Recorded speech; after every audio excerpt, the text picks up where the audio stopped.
Tonight, it's all about Matt Cain and Tim Hudson. The horse of the Giants staff is coming off his best start of the season against the rival Dodgers. Tim Hudson is a 15-year veteran and always does well against the Giants, and he just notched win number 200. It's a matchup of aces, Cain, Hudson, and it's coming up next.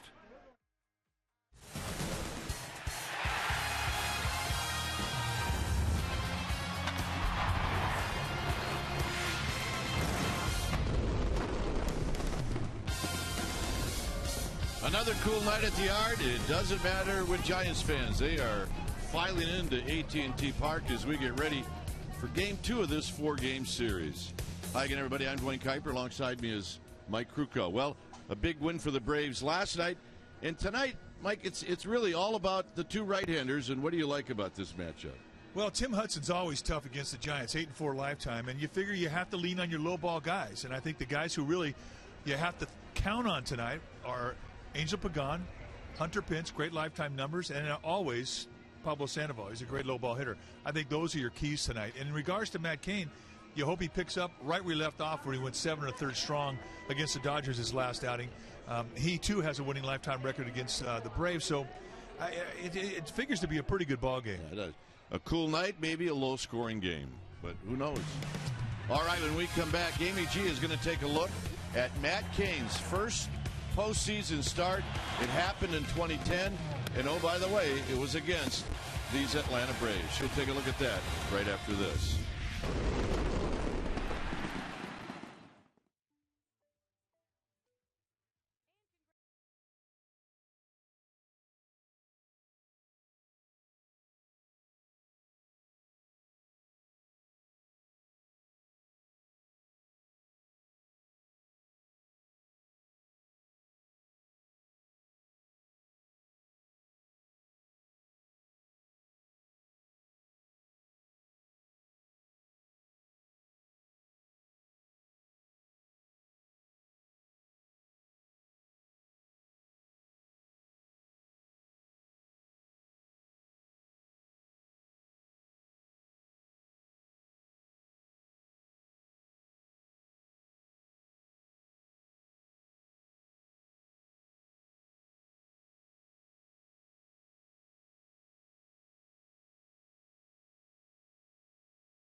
Through the perilous fight, o'er the ramparts we watched were so gallantly streaming, and the rockets' red glare, the bombs bursting in air, gave proof through the night that our flag was still there.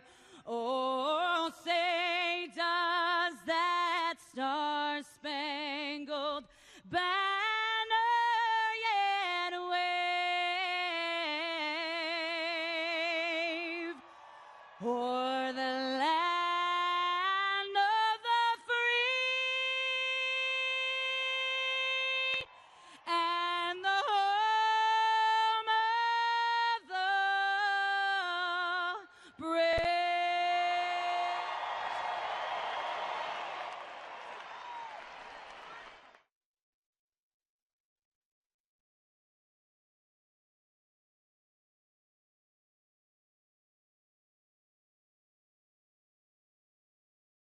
is brought to you by Jack in the Box. The Chipotle Chicken Club Combo is back for a limited time at Jack in the Box. Try one today with fries and a drink for just $4.99 plus tax. And by Toyota. Do the math and save at your local Toyota dealer. Your San Francisco Giants looking to turn things around tonight. They've lost 3 of 4 here at home. Game 2 of a 4-game series against the NL East first-place Braves, set to start shortly. Welcome back to AT&T Park. I'm Amy Gutierrez. Matt Cain is on the hill for the Giants this evening, and he may be exactly what they need to get back on track. He was solid in his last start. He also does well against the Braves. In his last 4 regular season starts against Atlanta, he's 3-1 with a 1.69 ERA. But tonight, we're going to take a look at his 2010 playoff start. It's our AT&T U-verse rewind this evening. We go back to Game 2 of the NLDS. I'm sure you all remember it well. He was stellar. They don't call him the horse for nothing. 6 2/3 innings. He struck out 6, and he gave up 1 unearned run. Cain didn't get a decision that night. The Giants lost in 11 innings, but it marked the start of his very brilliant postseason career. As you know, Tim Hudson's taking the hill for the Braves tonight. Quick note, the last time the Giants beat Tim Hudson, April 8th, 2006. I'd say that they're due. Kruk and Kipe will be back with lineups and first pitch. But first, after these messages, we're going to check in with our Comcast Sportsnet studios for an update, so stay with us.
Head check, Dwayne Copper. You have a request for a headset check.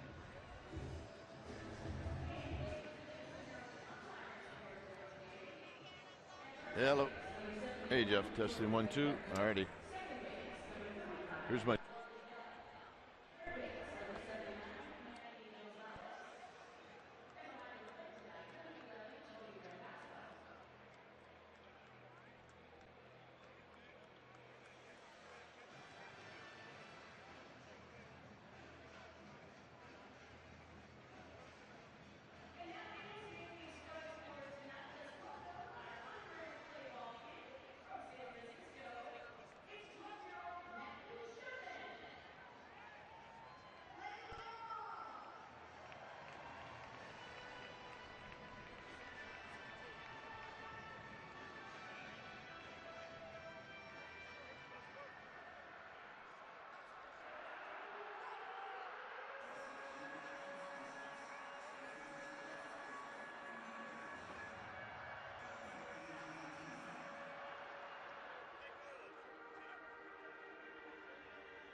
Folks filing into AT&T Park.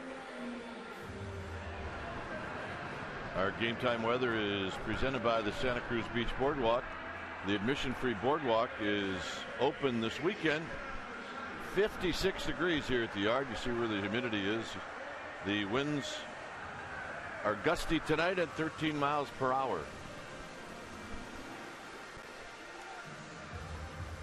All right, let's take a look at the lineup that Matt Cain will be facing. It'll be Schaefer, Simmons, and Upton. That's the same as last night, along with Freddie Freeman and then Dan Ugla. Brian McCann, see his numbers at AT&T Park, had a big night last night. He will hit 6th. Then it's B.J. Upton 7th, Juan Francisco 8th, and Tim Hudson will pitch and bat 9th. This gentleman right here is going to lead his team out. Matt Cain on the mound tonight for the Giants.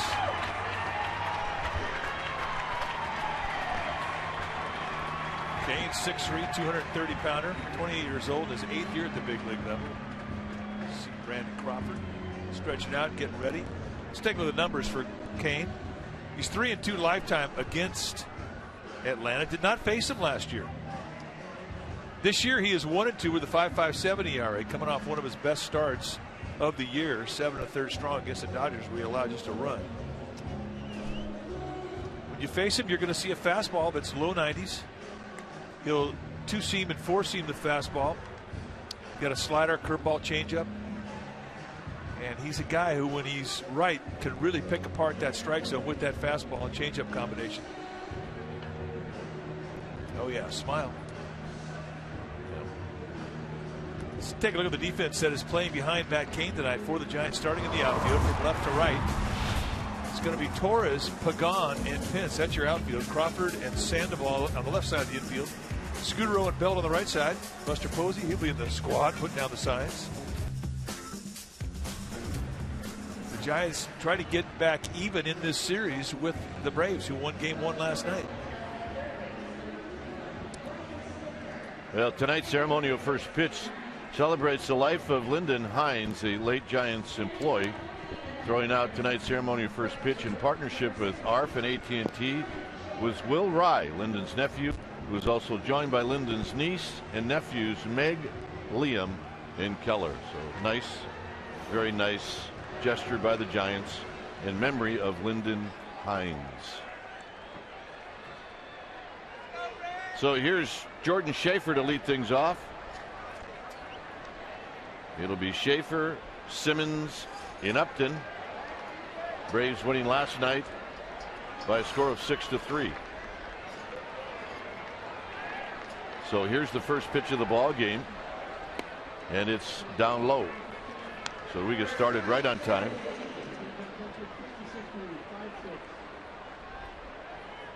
Schaefer last night went 1 for 5. Here he hits a high fly ball to left. It's starting to carry, and it's Andres Torres who is backpedaling, and he puts it away. Ballpark has been a little bit weird on this homestand. You never quite know what you're going to get. Well, especially early in the game, we see lots and lots of carry to center field and left center. Still pretty tough to hit the ball to right field, especially for right-handers.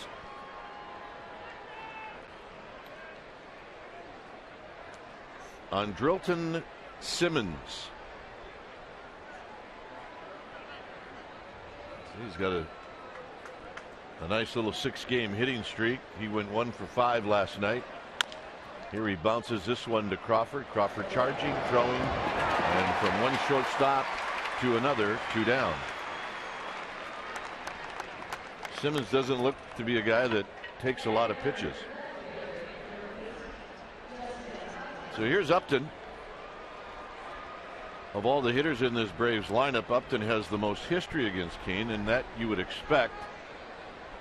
Upton spending all of his career until this year in Arizona. 47 at bats, 13 hits, 5 of those 13 doubles. You saw the home plate umpire, Tony Randazzo. It's Baker, Bell, and Gonzalez. Bell is the crew chief. Baker is the youngest umpire in the crew. That's low 2-0. Well, Tony Randazzo is a low strike zone guy, and he will give some width on the outside corner to right-handers, more so than the outside corner to lefties. But he's an umpire that I think looks for strikes. Well, we applaud that. 3-0.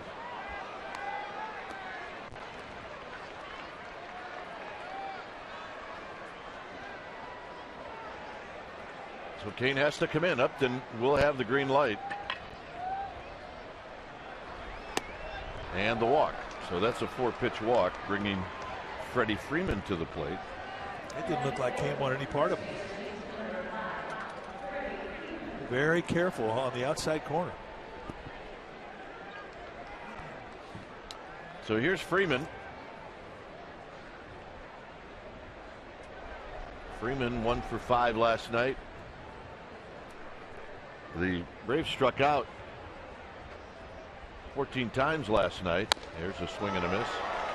And I mean, they are a team that will strike out a lot, but that has not kept them from scoring runs. They're first in the National League East. They're 21-13. But they also hit a lot of big flies.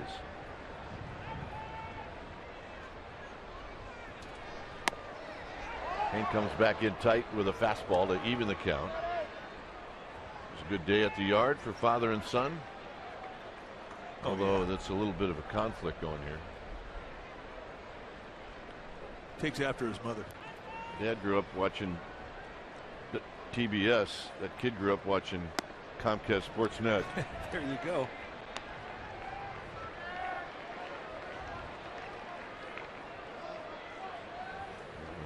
Trouble. I'll take the big guy on the right. What do you think? My money's on him. 2 balls and 1 strike.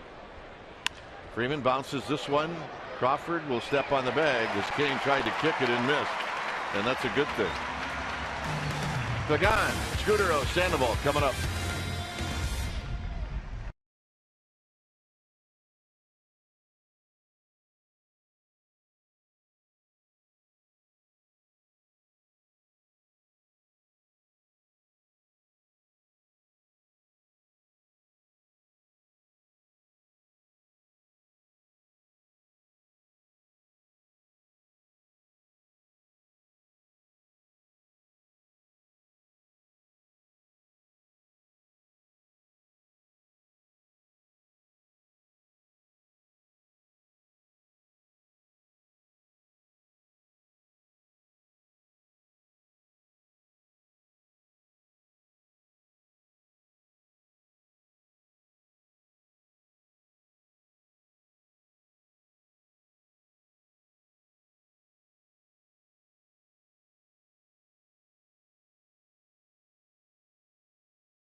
All right, here's the Giants lineup. It'll go like this. Pagan and Scudero has got a 9-game hitting streak. Then it's Sandoval, Posey, and Pence. Bruce Bochy really wanted to get something from the bottom of his lineup, and that'll be Belt, Torres, Crawford, and then Matt Cain. On the hill tonight for the Atlanta Braves is the veteran Tim Hudson in his 14th campaign at the big league level. 6'1", 175-pounder, not a big guy, but a great pitcher. 4-1, 3.83 record on the season. Just recently in his last, he's got 201 career victories. 2 starts ago he got his 200th. And when you're hitting off of Tim Hudson, you're going to see a fastball that he'll cut and sink, a lot of sinkers, a lot of ground balls. He's got a curveball, a slider, and a changeup, and any one of those 3 specialty pitches he can strike you out with it. But you're going to see the guy that will really dominate the knee-high location in the strike zone. Very, very consistent to both sides of the plate, in and out. But knee-high, I don't think there's anybody better in the league than this guy. Lifetime against the Giants, 8-4. Let's take a look at the defense playing behind him. It'll be Upton, and Schaefer, 3 great arms in the outfield. Simmons and Francisco on the left side of the infield. Ugla and Freeman on the right side. And Brian McCann will be in the squad putting down the signs. A newbie. Wow, that's got to be a couple, maybe 3 weeks old. Yeah. Maybe less. Bring him to the yard. Break him in. Oh, yeah, never too early. Here's Pagan hitting .262. He takes a strike. He went 0 for 3 in the game last night with a walk. He's got a double and a home run lifetime against Hudson. 11 for 34. Pretty good numbers. Yeah, those are great numbers. More hits than any other Giant off of Hudson.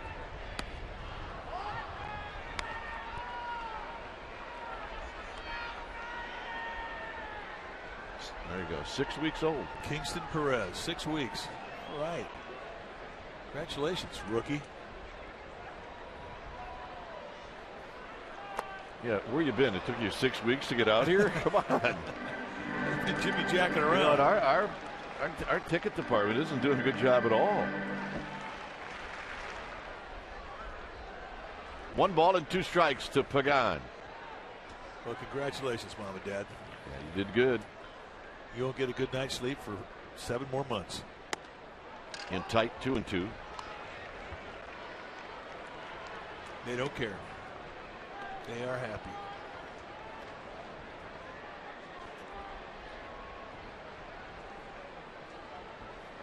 Pence would like to hit this inning.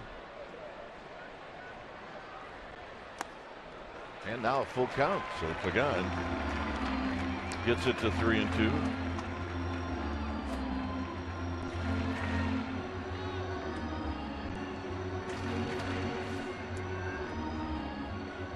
Scudero on deck, and then Sandoval.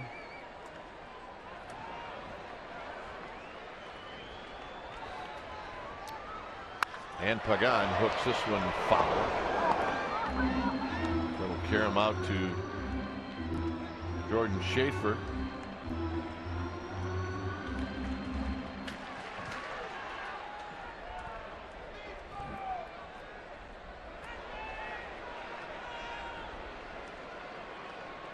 Both Hudson and Cain making their 8th start of the year. And the payoff. Here it is to Pagan, and Pagan rolls another one foul. 7 pitches in the at-bat.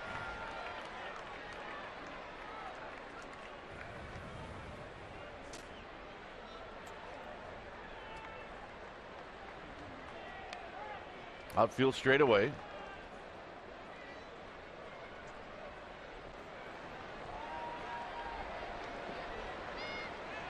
And again the payoff. Fouled right to Dave Benzer. Let's take a look at the motion for Tim Hudson on our Exmo, brought to you by your local Toyota dealer. Very compact motion, 6'1", 175. And look at the stride step and the way that he releases that back leg through the ball is fantastic. And Pagan lifts this one out into left center field for Upton. So a long at bat, 9 pitches, and Pagan is retired.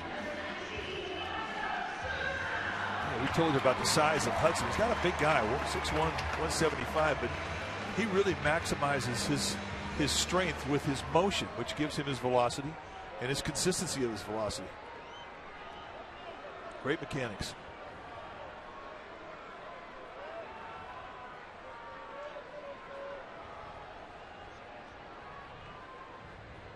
Here's Scudero, and Scudero looks at a strike. 2 for 4 last night, scored a run. There you see the percentage of what he throws. About 53% of the time it's a fastball, and I'd say about 90% of those are two-seam fastballs.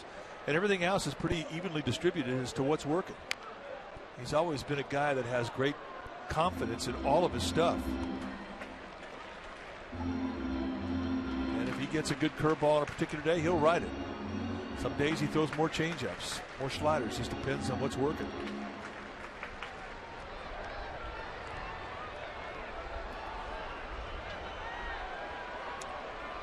Scudero 0 for 7 lifetime against Hudson.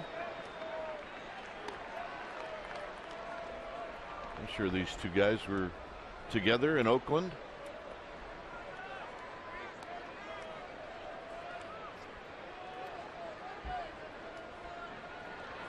One and two.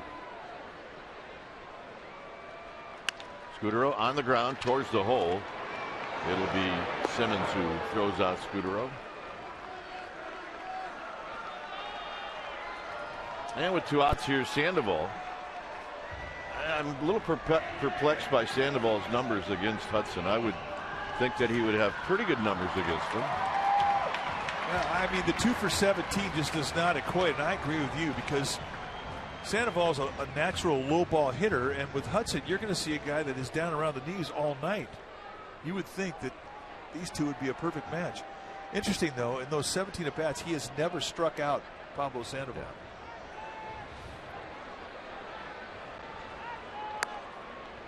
Trying to shave the outside corner, and he misses, and it's 1-0. Sandoval last night went 1 for 4.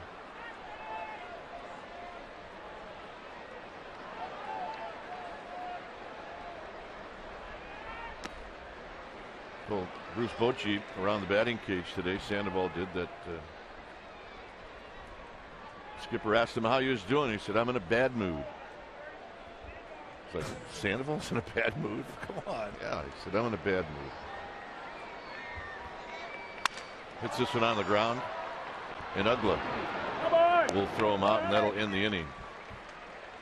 All right, through 1, 0-0.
Facts, and it's the lowest team ERA in the majors since 2010.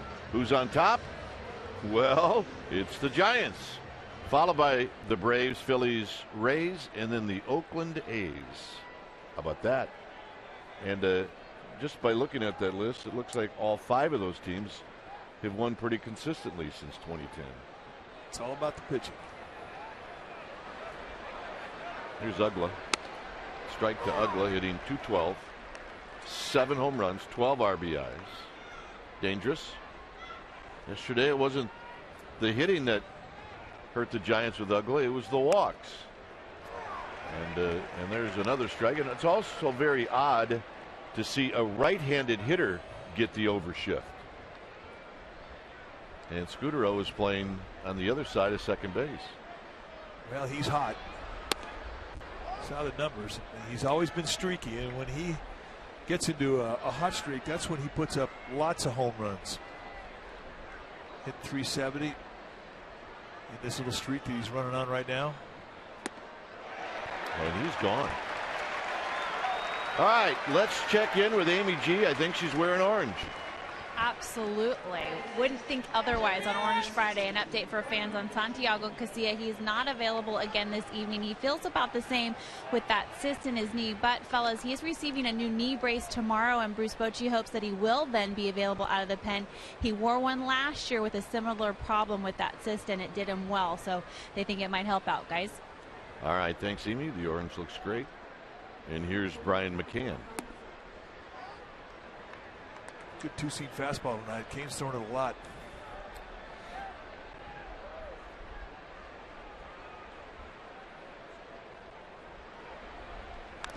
Swinging a foul.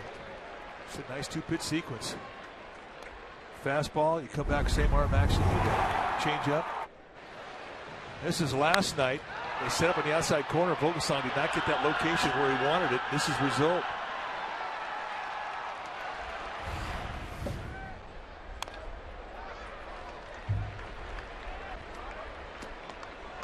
So it's 1-2.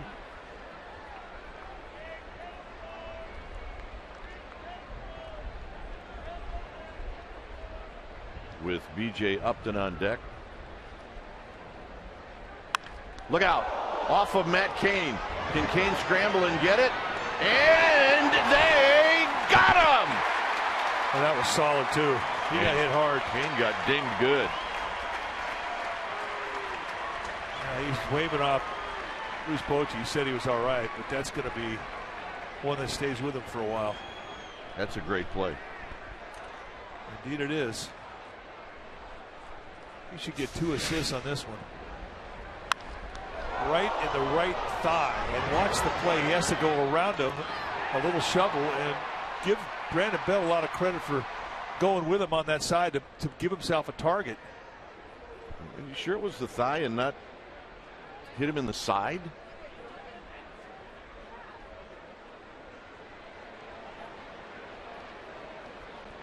I don't know where you'd rather be hit, but this is really a good play by both.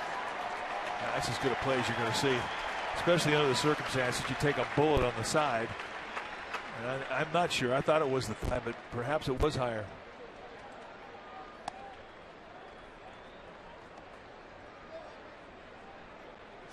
Maybe a little higher up around the hip.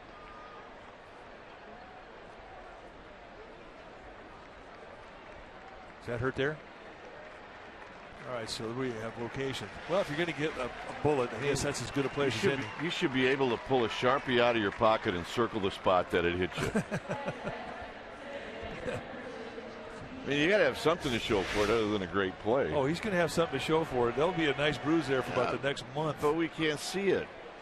Kane's a pretty good bruiser, too. Here's Upton.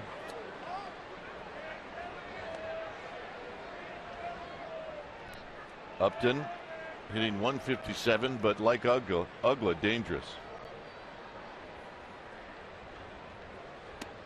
And a strike on the inside corner. This is where Dave Righetti is going to watch Matt Cain very carefully to see what his mechanics look like after this.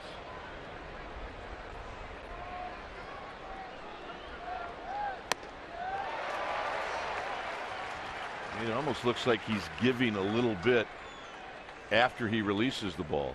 He's feeling it. I mean, they are big-time stingers.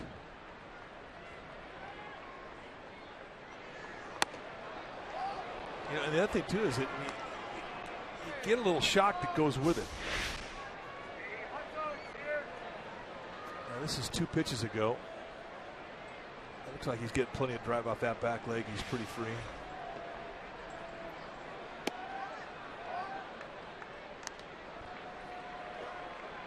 I will say this though, tomorrow he's going to get up out of bed and he's going to feel a very strong closeness to Brian McCann. And Dave Greshner.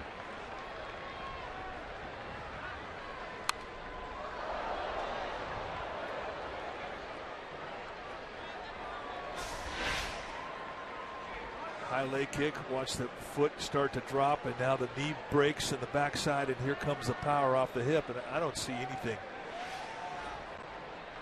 that would cause me to believe that he's altering his motion at all. This is hit on the ground to Belt, and it's going to force Matt Cain to stretch out that leg, and he does, and that ends the inning. So Cain limping a little bit coming off the field. It's 0-0.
Brought to you by Heffernan Insurance Brokers.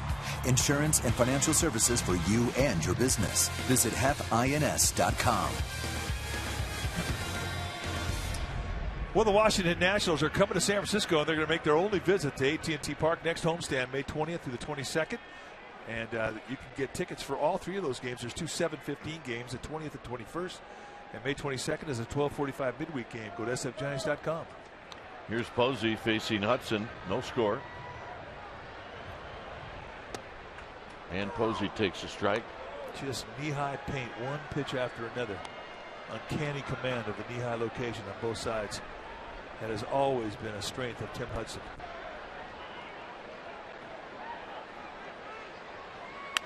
Posey hits this one on the ground to Francisco, who throws out Buster Posey. So fly ball to Pagan, and then 3 ground balls, and here's Hunter Pence.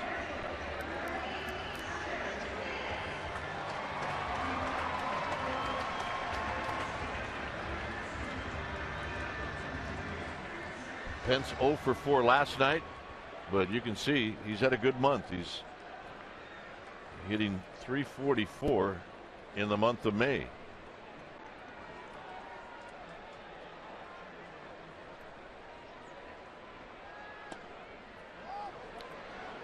Belt on deck. Matt Cain seems to be fine. Lucky. That's how you feel when you take one to a soft spot. You feel lucky it didn't hit you on a hard spot. Well, I don't know how pitchers do it. I would go back out there and think everyone was going to be coming back at me. Everyone. You do to that location that got hit. That's the hardest thing, is to go back to that same location that caused the line drive. And you got to get through it. It's tough. It's one thing about pitching. I don't miss. I know one thing. I would never throw McCann that pitch again. Ever. I don't think hasn't got that in the database. Braves are being managed tonight by Carlos Tosca. Freddie Gonzalez, the normal manager of the Braves, is away to his daughter's graduation. He'll be gone tomorrow, but rejoins the team on Sunday. Pence dribbles this one foul. All right, Hunter, come back. Carlos Tosca was a former big league manager with Toronto. There's Carlos. One of the really good guys in the game. Very good guy. This manager's right around 500. Yeah, he's kind of a 500 manager. 191 or 191.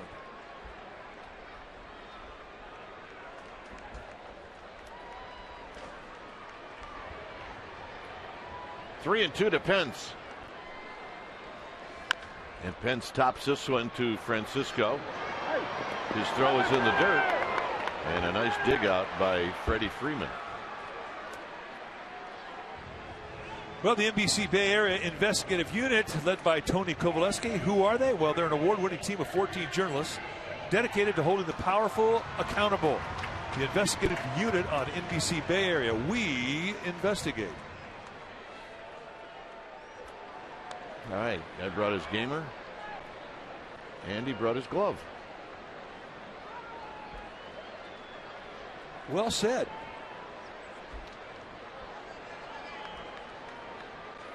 Here's Belt.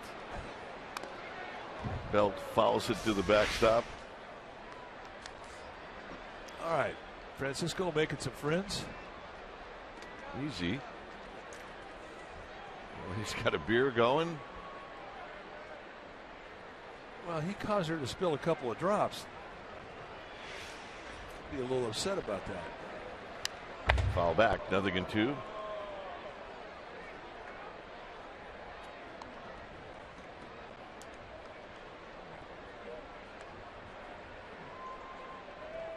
Should Belt reach, it'll be Andres Torres. Torres hitting in the 7th slot.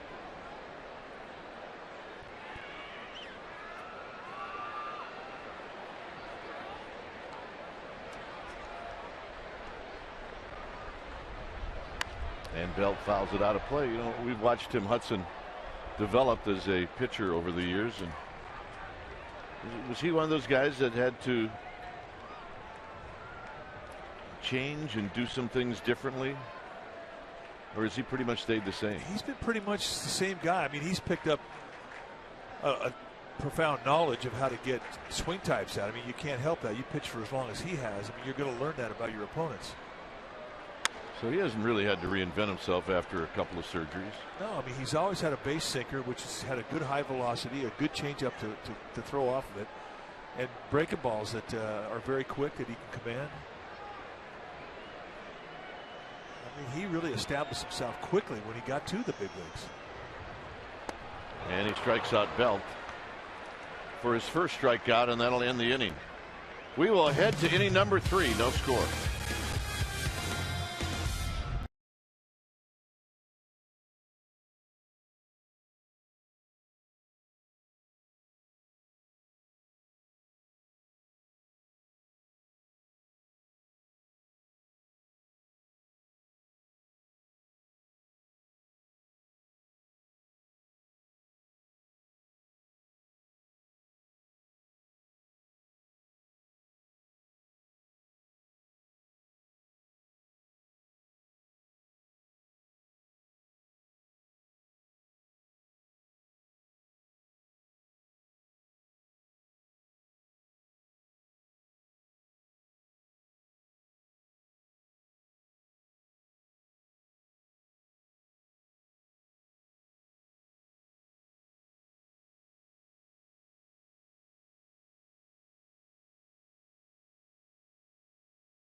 brought to you by Big O Tires. Tires, service, straight talk.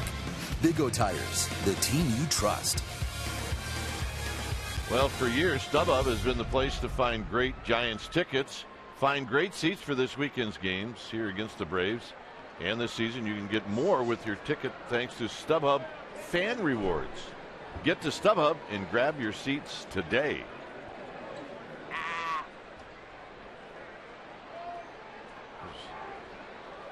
This gentleman taking a lap. As Juan Francisco steps up. Francisco, Hudson, and Schaefer. It is a cool night. And anything that'll keep you warm tonight works. It's okay by us.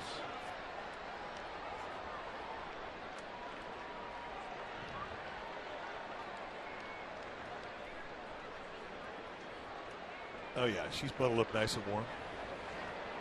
Panda people have showed up. Shallow left field. Torres is coming in. And he'll put it away. And that'll bring up Hudson.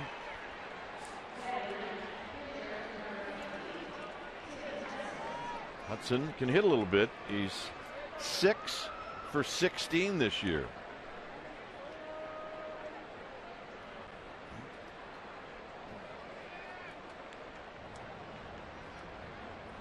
He also has a home run, and he's got 3 driven in. Fastball in tight, 1 ball and no strikes.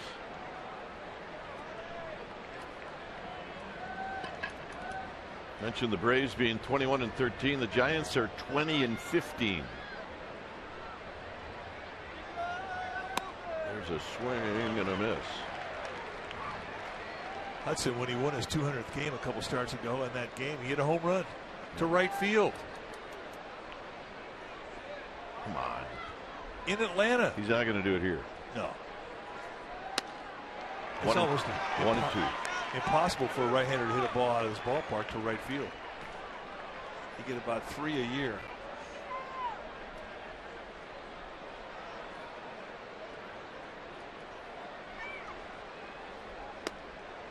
Now it's 2-2 to Hudson. The Giants, this is a 10-game homestand. They'll have 2 more games after tonight. Right now they're 4-3 on the homestand.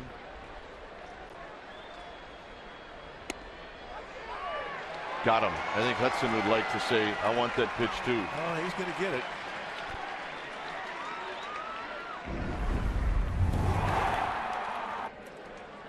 Now, this is the home run we're talking about on the night that he had his 200th win. He got a little help from Bryce Harper. Nevertheless, looked at his wife. She appreciated that. And the winning pitcher. And that certainly is a milestone. 200 wins. Great career. Here's Jordan Schaefer. Schaefer opened up the ball game with a fly ball to left field.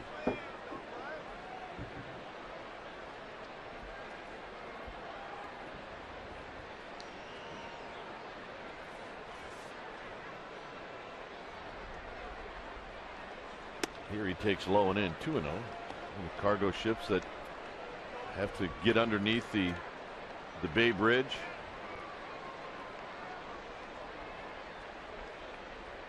It's never boring here. We had a great view. Now, John Milligan can tell you where that guy's coming from, where he's going, when he's leaving, and what he's carrying. And he may just ask to see if he can hitch a ride.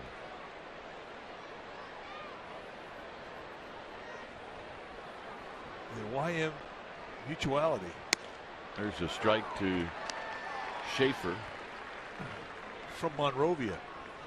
It's down by Pasadena. Hey, the bride's here. And you know how she started out that marriage? By saying, game on. Up the middle. Crawford. No chance, but a nice effort. And that's the first hit for the Atlanta Braves. And that opens up a couple of possibilities here with Schaefer at first base. He is a stealing threat.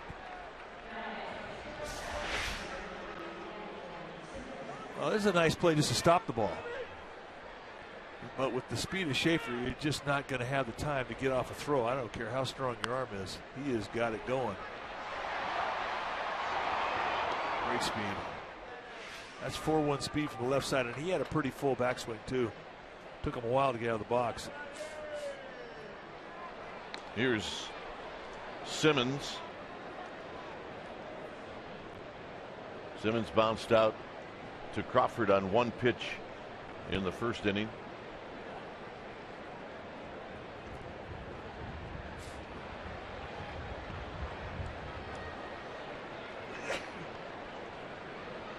And the runner goes. Posey's throw on the money. Got him. And a beautiful throw by Buster Posey. And that'll end the inning. Take a look at this throw and tag. And it'll be Torres, Crawford, and Kane coming up. What a strike.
For a catch, from the time he touches it to the time it gets to a middle infielder is totally acceptable. That is the norm. Posey 1.84, and Jordan Schaefer, you are history, our Ford right choice. So here's Andres Torres to lead things off. Giants have not had a base runner as he hits this one off the end of the bat foul. Watch the back foot in a straight line with his step, which allows you to throw a straight throw to second, and that's an absolute strike with a great quickness to his release. And Schaefer did not have that bad of a jump. Pulled on the ground into the Braves dugout. It's now 0-2. Yeah, this is the jump Mike's talking about, and it really was a pretty good jump.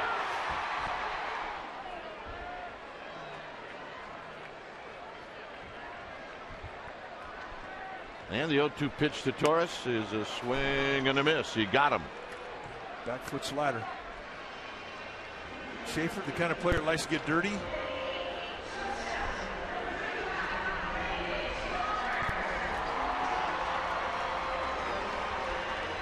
So here's Crawford.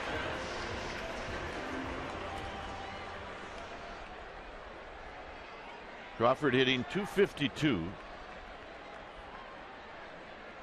Went 1 for 4 last night. Is 1 for 6 in his career against Hudson.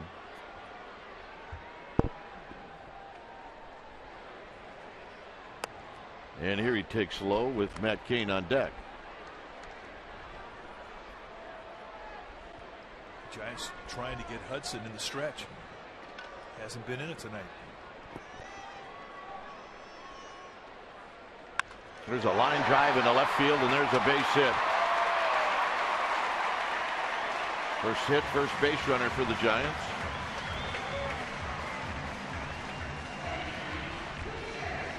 And here's Kane.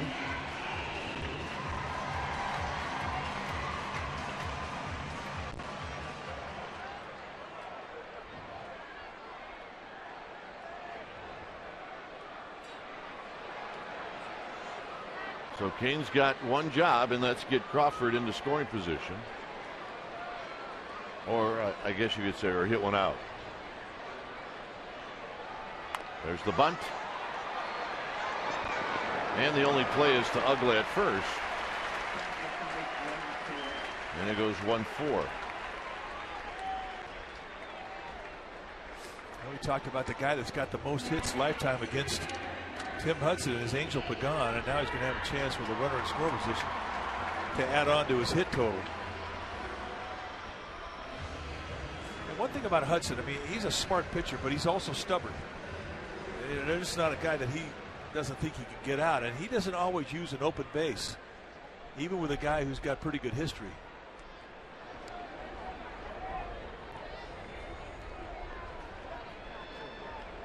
So here's Pagan now with Crawford in scoring position. It's the first time in this game for either team that they've had a runner in scoring position. And Pagan takes a strike. He had a fly ball, a 9-pitch at bat in the first inning, and he had a fly ball to center field.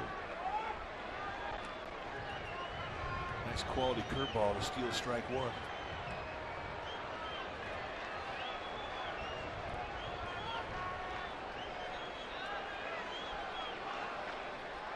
So Hudson out of the stretch.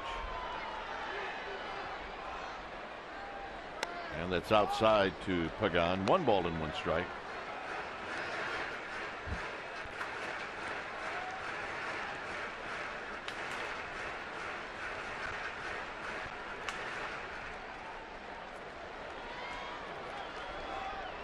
Hudson here in the 3rd inning has thrown 37 pitches.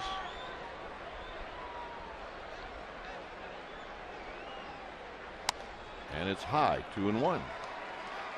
Just pounding that outside corner. The only time he's gone on the inside corner was with that first pitch curveball. So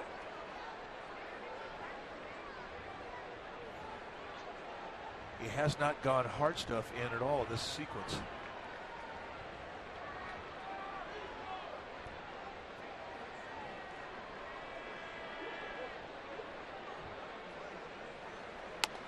And he comes inside, and it's a called strike. Moving around.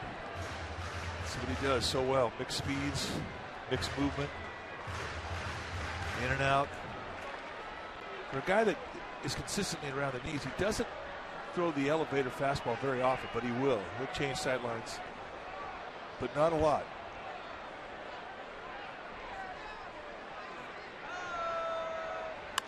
On the ground to second. For Uggla. Will throw out Pagan, and that'll end the inning. Hey, Giants had a base runner and a hit. 4th inning coming up.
is brought to you by the Solar Company. Not just any solar company, the solar company. Here it's 0-0 as we head to the fourth. It'll be Simmons, Upton, and Freeman. Both teams with a hit. On the ground to short. Crawford charges, throws. Twice now Simmons on one pitch has bounced out to short. It's a gift. All right, time now for our AT&T trivia question. And you can tweet your answer to CSN Giants. Question tonight, name the only MLB catchers to win batting titles. All right, think about that.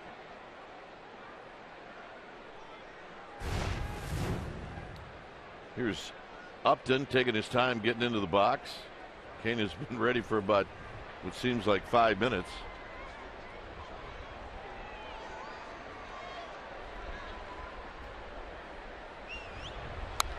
First pitch on the inside corner, and Upton fouls it back. Upton drew a 4-pitch walk off of Kane in the first inning.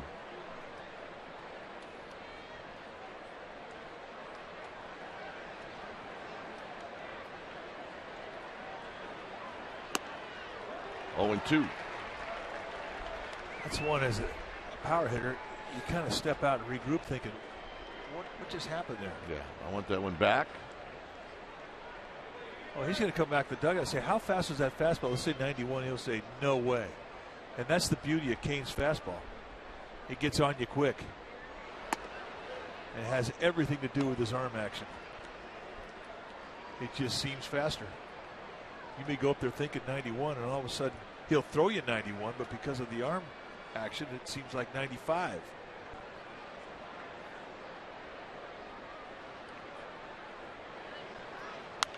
Upton fouls this one down the right field line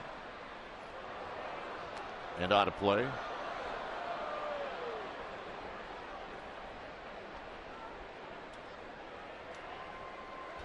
So it's 1 and 2.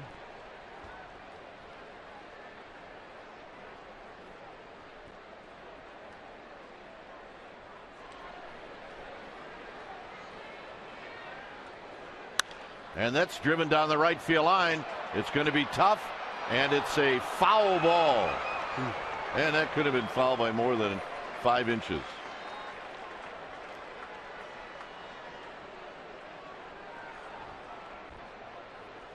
As a matter of fact, as far as Upton ended up,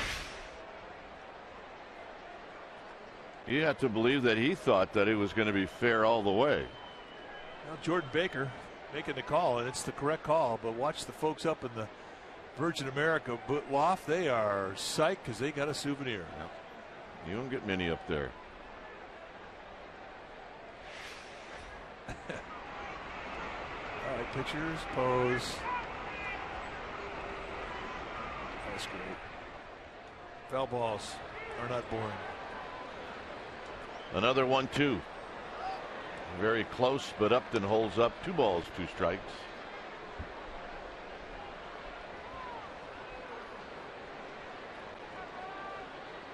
Freddie Freeman on deck.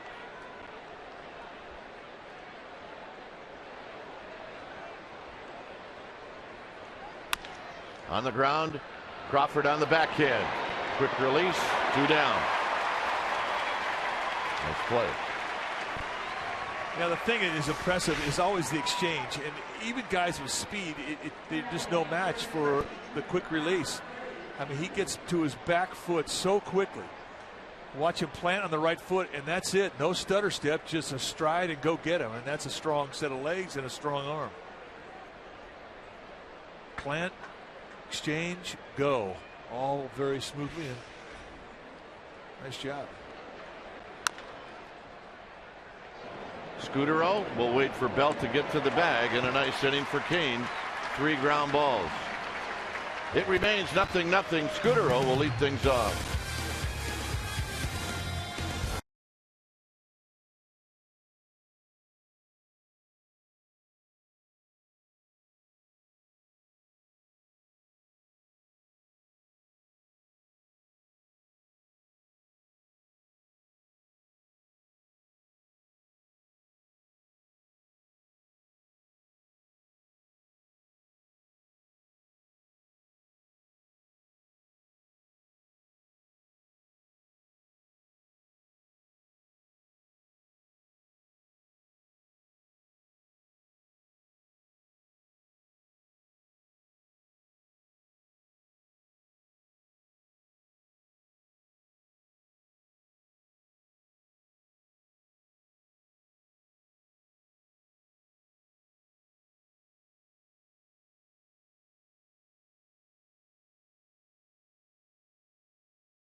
Giants and may not be reproduced or retransmitted in any form, and the accounts and descriptions of this game may not be disseminated without the express written consent of San Francisco Baseball Associates, LLC.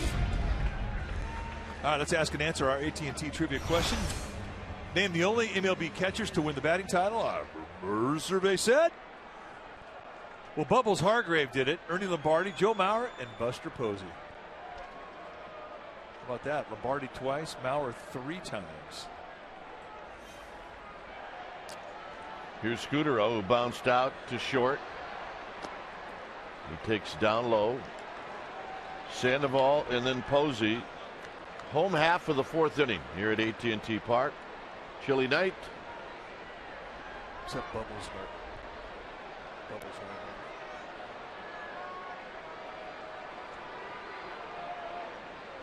Up the middle and a base hit for Scudero.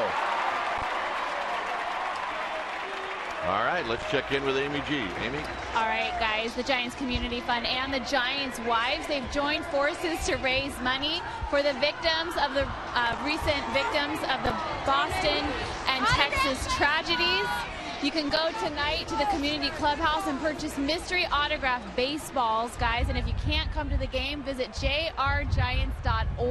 Go to auction tonight through Sunday, and all the proceeds will go to the victims, along with the $600,000 already donated by Major League Baseball. Dwayne? Very nice. Great cause. And here's Sandoval. Sandoval lifts it into left center field. That's going to be a base hit. Scudero thought about it, but then put on the brakes in back-to-back singles here off of Hudson in the 4th. You got to be very careful if you're going to challenge these arms from the Braves. They're all very good. And with nobody out, remember what they say, you don't want to make the 1st or the 3rd out at 3rd base. So Marco Scudero being very conservative for a good reason. Well, you make the hard turn just in case Upton juggles it or slips. Well, I mean, ideally, you'd like to get a throw out of Upton. Because who knows, he may throw it away. Buster Posey bounced out to 3rd.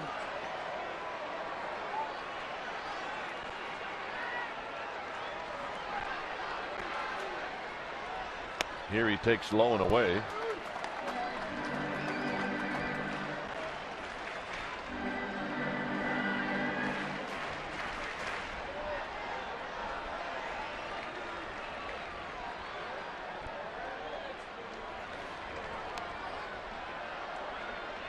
So a couple of guys that coming into their at-bats here in the 4th, Scudero and Sandoval combined 2 for 26 against Hudson. They were due.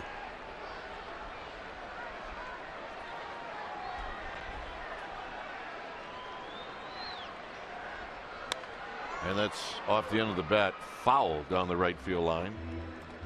Hit a home run last night off of Tehran. Hang a slider, but it really was a long at bat, and he does it with 2-strike, 2-out count.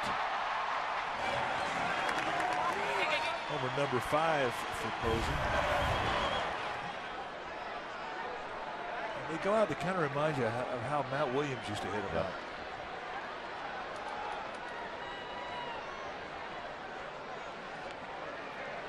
In tight.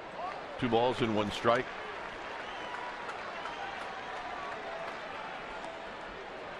Hunter Pence on deck.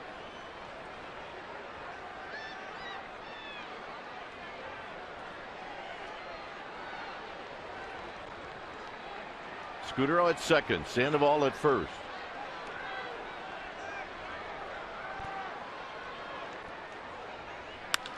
Into left center field. This is going to fall, and it's going to roll up against the wall. Sandoval is chugging, and they're going to hold him up. Scudero scores. Second and third, nobody out. 1-0 Giants.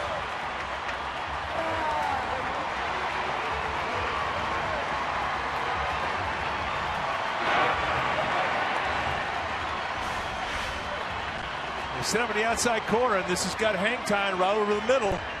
And right now, the groove that he's in, you cannot make location mistakes out over the plate above the knee. You can't do it. And he finds that left center field gap, and he has been finding it a lot.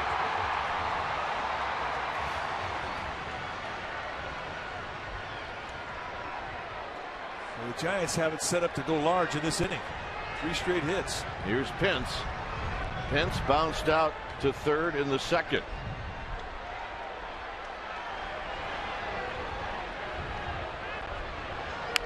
Pence rolls it foul right behind Tim Flannery, down where Amy G is, and it's 0-1.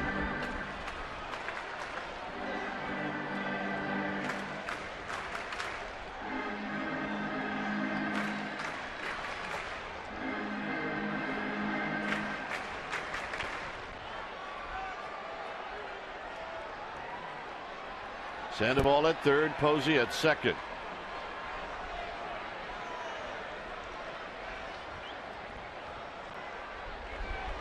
Pence, foul. Look close. out, Panda. That was close.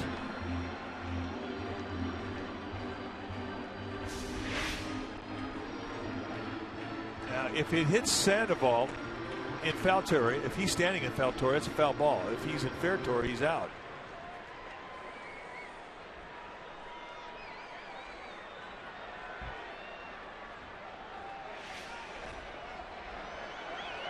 Gonzalez emphatically says that's foul.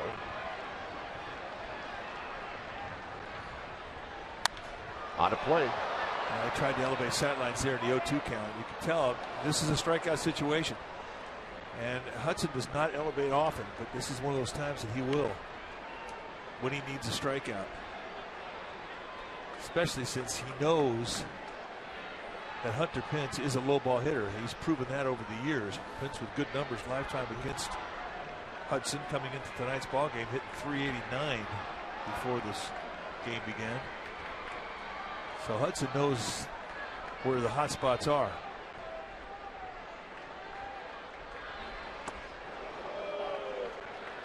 Like he tried to front door him with a little slider or a cutter.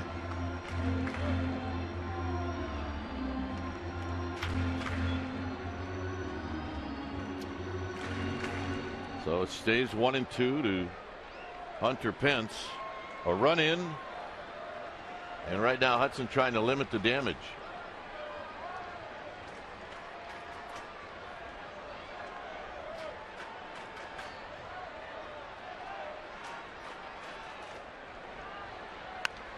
Slowly hit. Sandoval's going to score. Everybody's safe. And it's 2-0 Giants. And the Giants, at least in that at bat, break out the ground attack. Well, a great pitch. I mean, he goes right into the hands, and I think he hits his ball about 6 inches above the thumbs. But Juan Francisco coming in, and really the only play he was going to have a chance at was going to be at Hunter Pence. And he could not find a handle. And you don't get a lot of time because Pence will bust his tail down there every time and put some pressure on that defense. Now watch him come out of the box.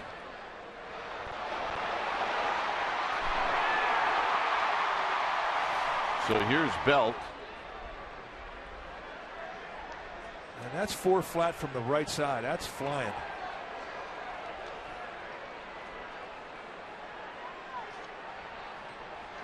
Belt to swing and a miss. No balls and 1 strike. Belt has to have a pretty good idea of what Hudson is trying to do to get him out. Yeah, he'll pitch for the ground ball early and they strike out late in the count if he gets to a 2-strike.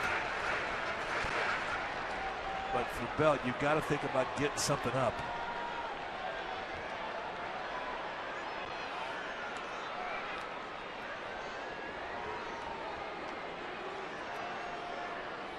Hudson struck out Belt in the 2nd inning. By the way, also really nice jump at third from Sandoval.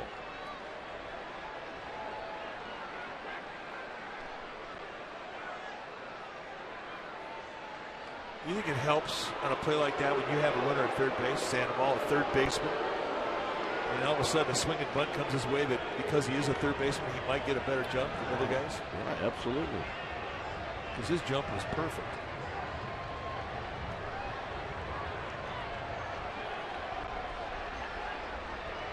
Pence with 6 steals. And that's fouled at the plate, 0-2. Back-to-back changeups. He's softballing.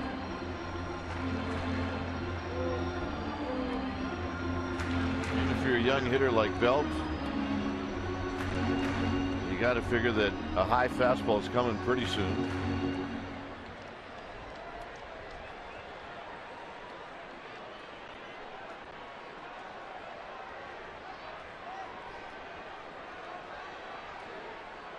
I went 2.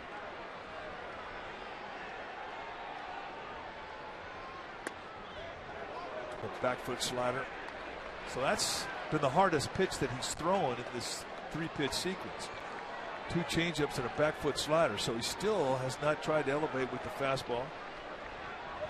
He's kept everything soft.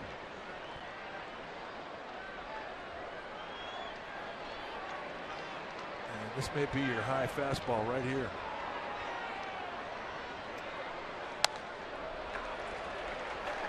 Maybe a little too high to chase. It's 2-2.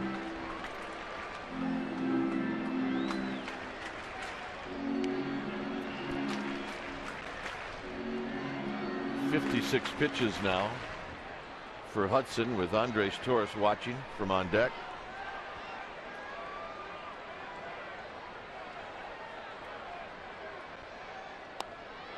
That's a great pitch, and that is a great take. I don't know how he took it, to be honest with you. I don't either. I mean, given how this at bat started with 2 changes right off the get-go, and he jumped on both of them. Here, just about as good a pitch as you could throw, and I don't know how he didn't out-fret it. Well, now we'll see if Bruce Bochy sends Pence. Nope. Big chopper over Freeman. Pence slides into second, gets up, and motors to third. The throw to second is offline. It's a double for Belt. Posey scores. It's 3-0. A lot of things happened on that play. Ground attack, baby. It's going full bore. Well, you got a 6'5" first baseman over there playing even with the bag, and just a jump ball that he can't quite get high enough. So the 5th hit in a row here. And that's nice protection there at a 3-2 count. So that was a grinding at bat from Brandon Belt. And he keeps that line moving. Then sliding in, there was a deke there by Simmons. But still an easy take at third. Here's Torres now. Second and third, nobody out.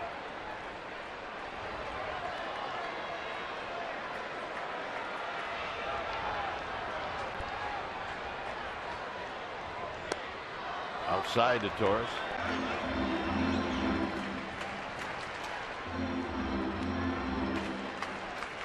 Now, first time through the lineup against Hudson, 1 for 8 with a sack.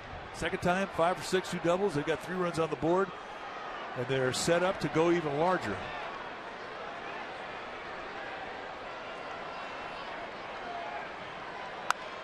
That's hit high down the left field line. That's going to be out of play. 2 rows back.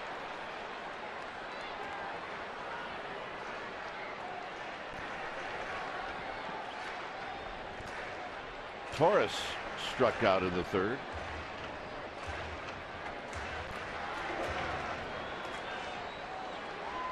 David Carpenter, the right-hander, head down to the Braves bullpen.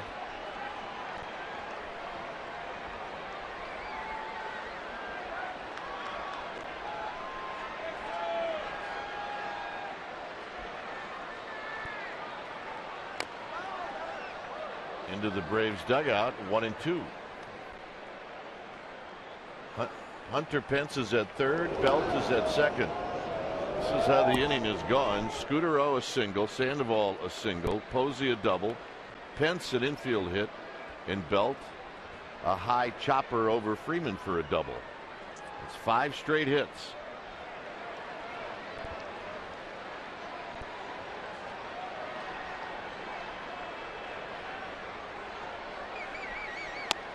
And he got him. And he gets the strikeout he's pitching for. The back foot slider is the payout pitch. Second time tonight he's got Torres.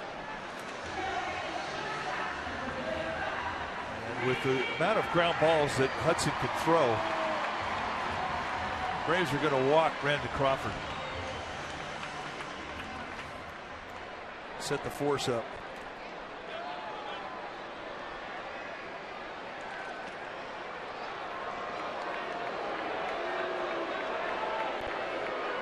But that's respect. I don't know if they would have done this to Crawford last year. It'll give Matt Cain an opportunity to help himself.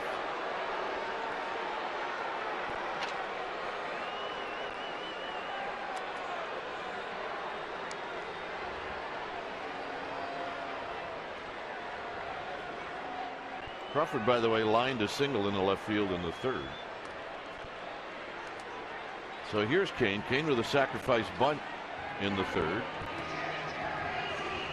You got decent speed at third.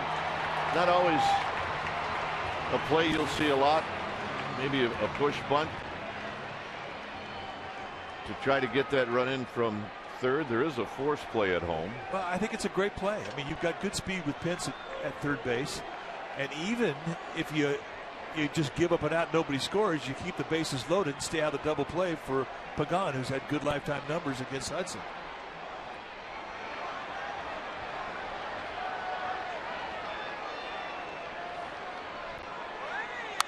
On the ground and into right field, a base hit. Pence is going to score. Holding at third is Belt, and Matt Cain comes through, and it's 4-0. And the ground attack is still going on. Or maybe you just let him hit on the first pitch and wind up knocking in a run. How about that? And now the Giants are going to send their 9th hitter of the inning up. Just a challenge fastball, and he's anticipating the bunt. They had the corner infielders up on the grass, anticipating that Cain would put the bunt down. And you're always taught in a bunt situation, you throw a high fastball, and Cain beat him on it.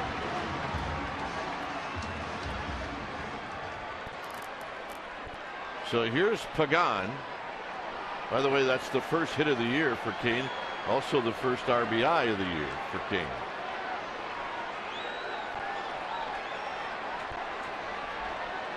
Pagan is flied out and he's bounced out.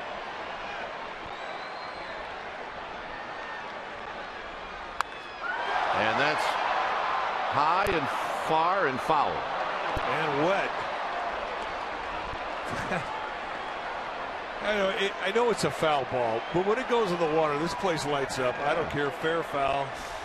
Water shot's a water shot. That's the beauty of this park. And the reaction is always the same.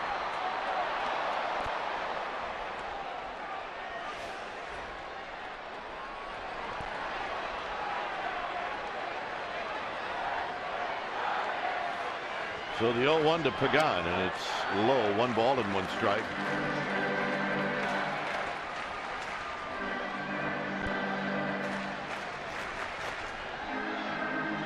Likes the bases loaded. 362 lifetime hitter in this situation.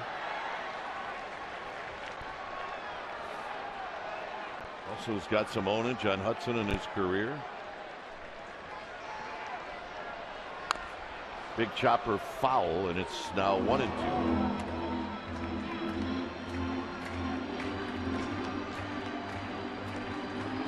That last pitch from Hudson this inning is 30th and 70 on the night.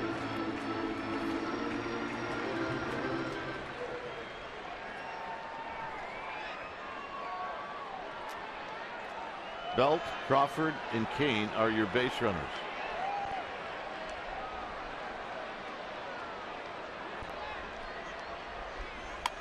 Out of play.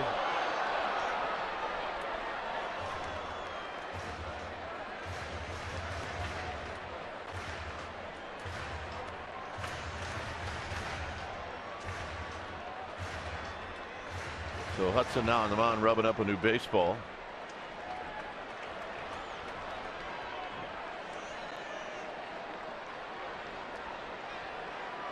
This tough Atlanta lineup, you need to add on. Just keep going.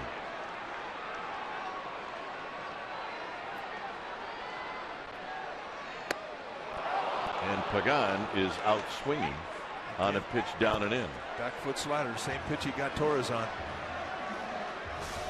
Gets him to go out of the strike zone. And he Knew it halfway into the swing. So here's Scudero. Scudero opened up the inning with a base hit up the middle.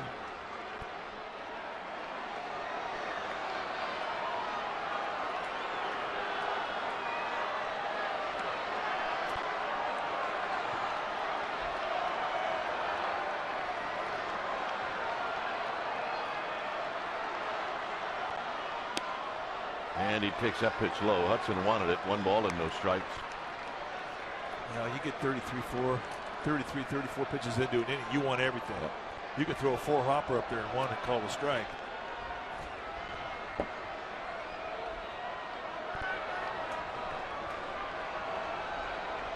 You're looking for all the help you can get. Scudero wraps one into left field, a base hit. Belt scores. Here comes Crawford. He scores. And the Giants have just laid a 6 spot on Tim Hudson here in the 4th inning. And that one is the one that hurt him. When he got to that 2-out total, he's thinking, all right, I can get out of here with the 4 spot. And Scudero comes up with a great at bat. Little hanger right up there, middle in above the knees. And that's going to be the last pitch that Hudson throws tonight. So Carlos Tasca comes out.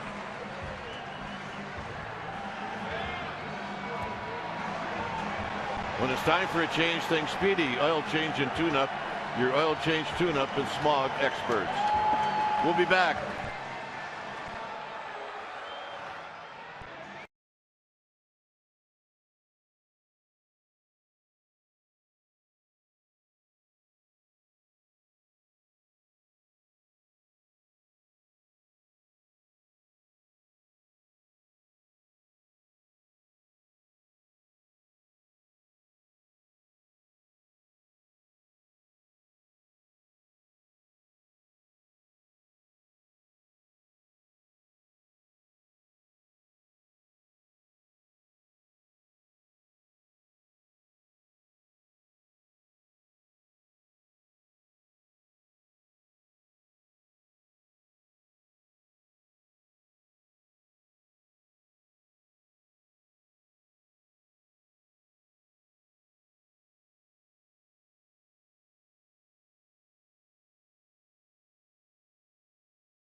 And coming in out of the bullpen is David Carpenter.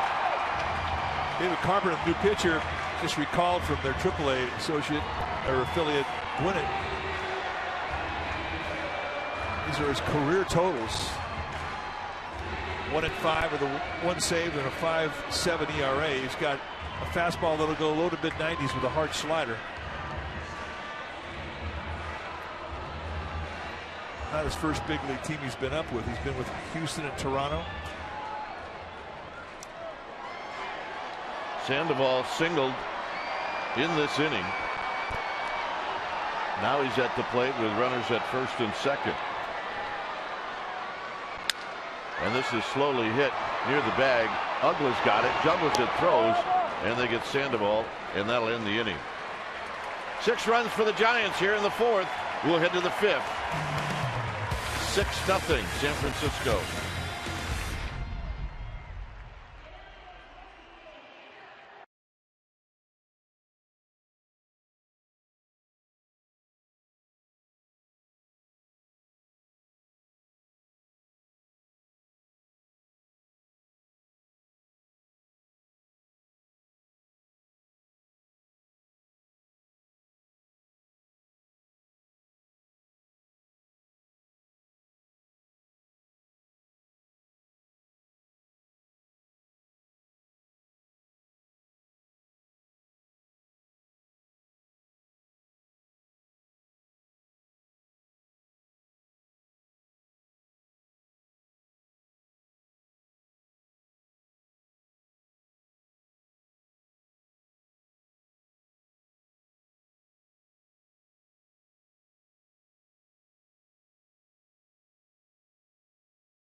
by Provident Credit Union Super Reward Checking, a checking account that pays you. Here it's 6-0 Giants as we go to the 5th.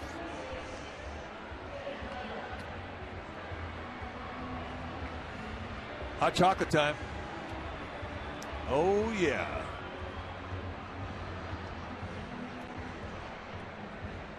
Throw a little schnapps in there, make it a snuggler.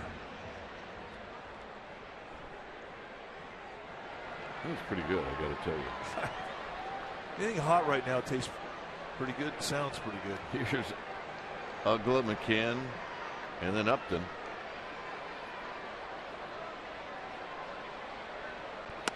First pitch strike to Ugla. He struck out in the second. Anthony Varvaro, the right-hander, getting heated up.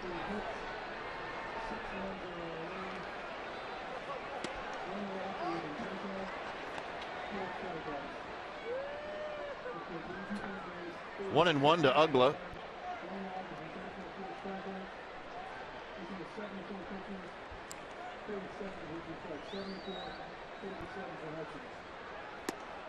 Just outside. The Atlanta Braves have just one hit. That was a base hit by Jordan Schaefer that Crawford made a nice play on a ground ball behind the bag and could not throw him out. Now it's 3-1 to Ugla. I guess the fear is, if you're starting pitcher, is the fact that you didn't sit around because you were on the bases for a while, but you did sit through a long half inning. This has popped up, and that'll be a souvenir. Well, the fact that he got up and he got on the bases, that takes care of all the possibility of getting stale. But one thing you don't want to do, you don't want to be walking any leadoff hitter when you got a 6-run inning that you're trying to answer with a shutdown inning.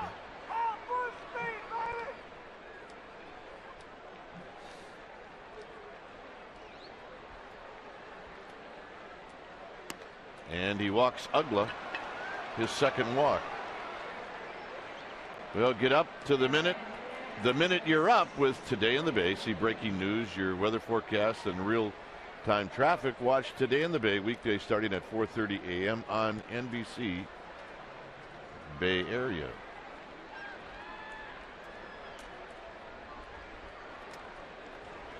Here's McCann, who put a bruise on Kane with a line drive. And he takes a strike, and it's 0-1.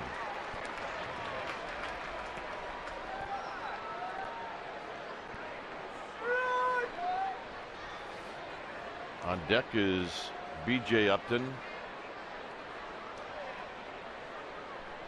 Posey set up way off the plate, and that's where Kane throws it, and the count is now even.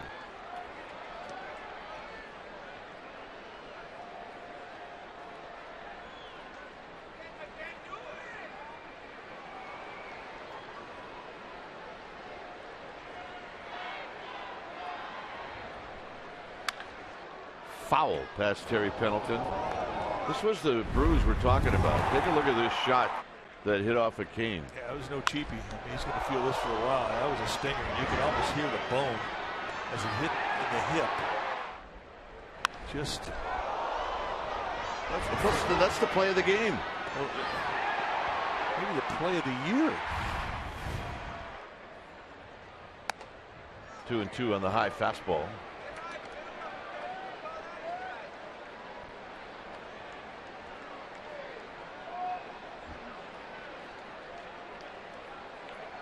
Be pitch number 60 for Matt Cain.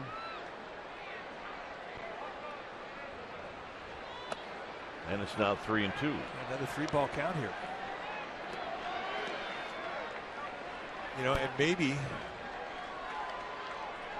the point you make about getting a little stiff because of the ball that hit him, maybe, is causing him some problems.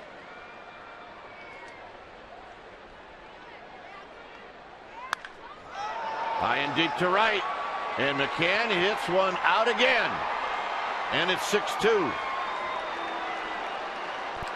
That's his second in as many nights.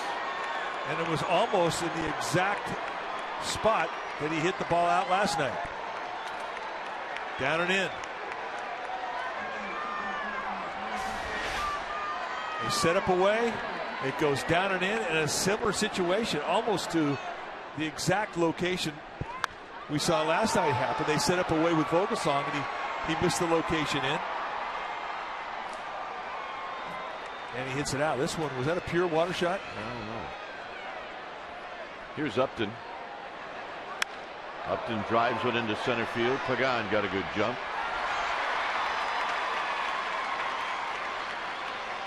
And that'll bring up Juan Francisco.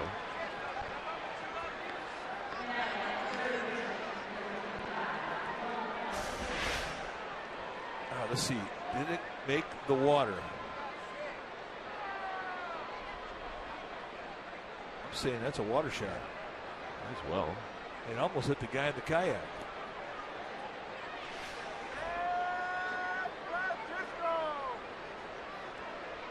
Francisco popped out to left field.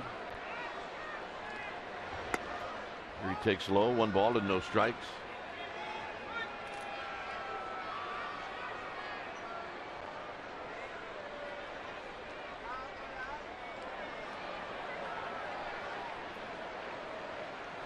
Swing and a miss.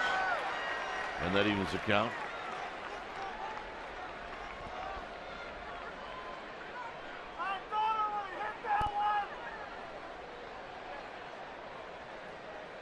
Send the ball off the line at third. Crawford shading Francisco to pull the ball. Swing and a miss, 1 and 2. Yeah, he's just buggy whipping up there.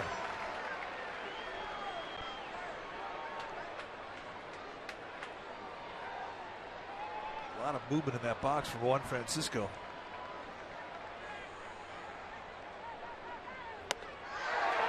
And he got him. So you learn a lot, and that at Pat with Francisco, he'll chase below the zone, he'll chase above the zone. Watch the wrap as he really gets coiled to unleash it. That is not a 2-strike adjustment, folks. I mean, the Braves lead the league in strikeouts, and partially because they don't make a lot of 2-strike adjustment. They let it go. And Francisco, case in point with that last 2-strike hack. So here's David Carpenter. He's going to hit. And he takes a strike.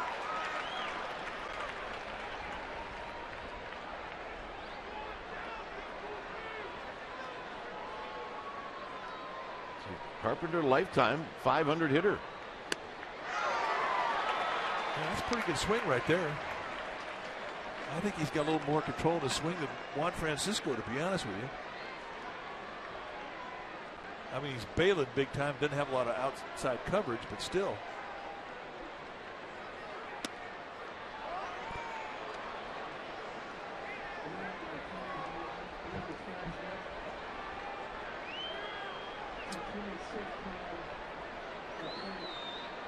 Jim Moorhead from our PA department saying indeed was a splash hit. And it's now 2 and 2 to Carpenter.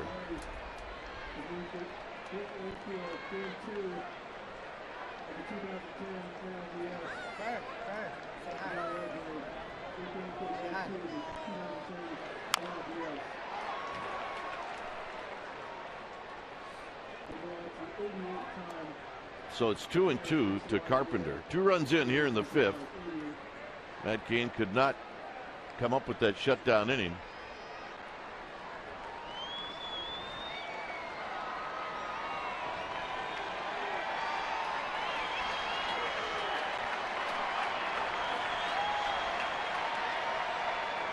And that'll do it.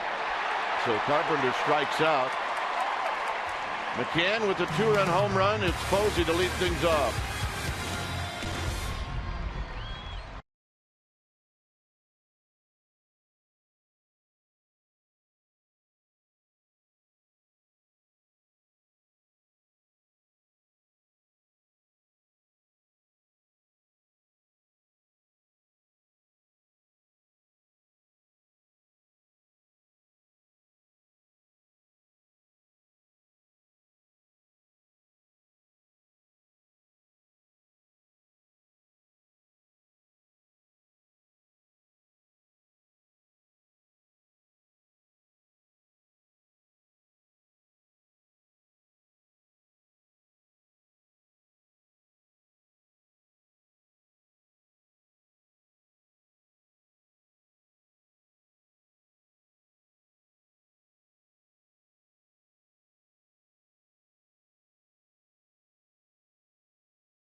He said it's a tough game sometimes, and it will beat you down, but I've been through this before, and I've come through the other side.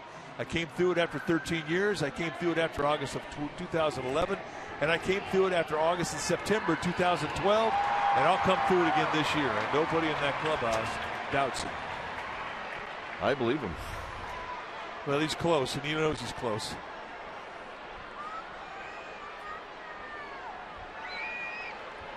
And that's the one time when it's really tough being a starting pitcher, when you're going through a tough time because you have to wait 5 days to get back out there.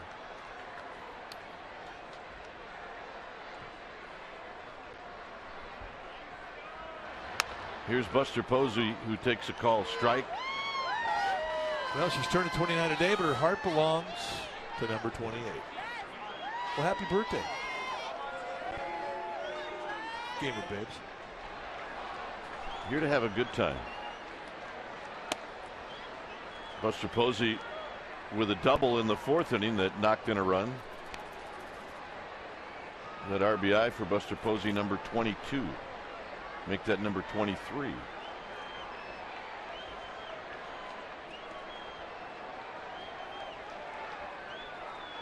Outside again, 2-1.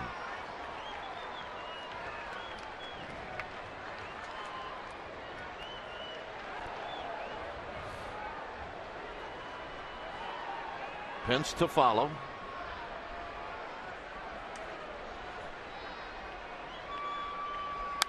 That's out of play down the right field line.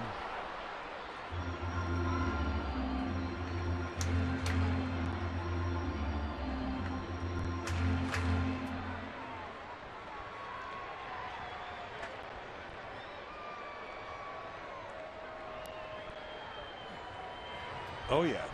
Light up the crowd.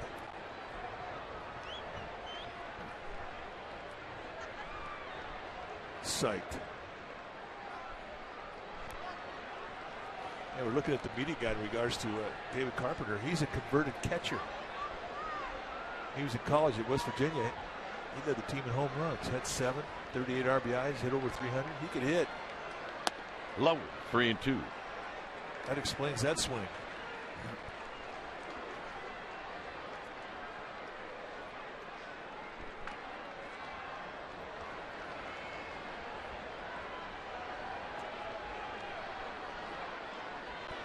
Carpenter to Posey, payoff.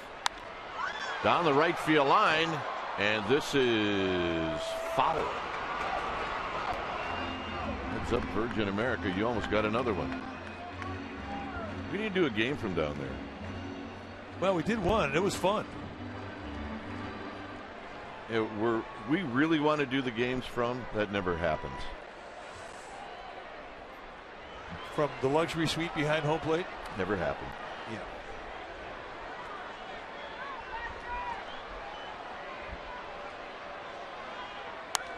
Out of play.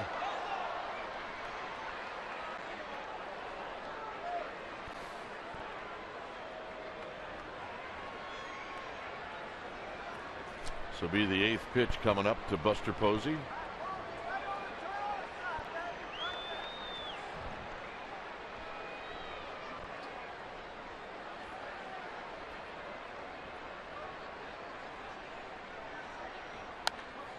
Tomahawks this out of play. Challenge fastball is just staying on the outside part of the plate. Carpenter's really a 2-pitch guy.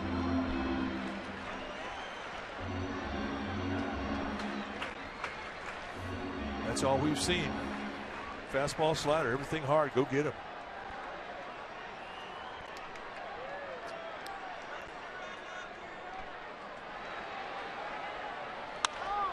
Up the middle to Ugla. And Ugla will throw out Posey. Well, tomorrow is a great day. It's the glove drive, Saturday, May 11th. You bet. The annual Junior Giants Glove Drive presented by Bank of America. And over 9,000 kids who play Junior Giants baseball do not own their own glove. You bring a new or used glove or make a $10 donation at the game on Saturday, May 11th, and you will receive a World Champions pin or a Buster Posey MVP pin. And yes, you can buy both. If you can't make it to the game, you can also help by donating money online at juniorgiants.org. It only takes $10 to buy kids a glove. It's a good glove. Again, you can donate at juniorgiants.org. Pence takes a strike. He'll be Volunteers, a lot of them outside the ballpark. There'll be many inside the ballpark once the game starts. So check the garage, check the closet. And no glove is too old or too gnarly. No, I mean, look at that one. That's a pearl. Yeah. Deep pocket. So that's an old one too. About 1955 to 1960, somewhere in there. 1-1 to Pence. Pence had a pitch to hit and he fouls it back. Pence was one of the guys that really ticked off Hudson. Hit a little dribbler that got a base hit to knock in a run. Belted a high chopper over Freeman for a double. Kane had a C&I base hit to knock in a run. And this is playable, I think, for McCann. 2 outs.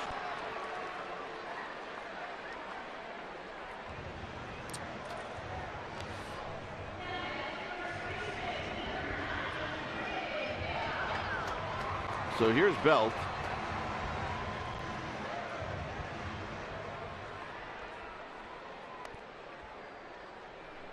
Belt with that double in the 4th. Knocked in a run his 15th.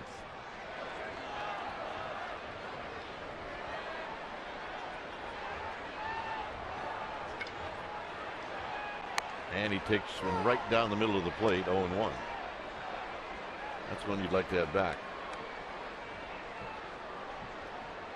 Well, one to measure, one to rake. Seeing a guy for the first time, not a bad thing to take a pitch. 0-2. Think about Carpenter. I mean, he's not afraid to come at you with gas. He's pretty proud of that fastball. And there's not a whole lot of location behind it. He's just reaching back, going country hardball.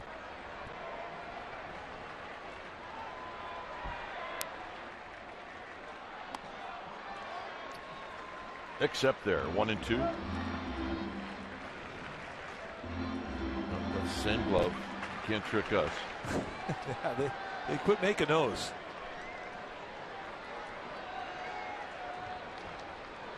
One-two to Belt. Belt stays alive by lifting one foul down the left field line and out of play.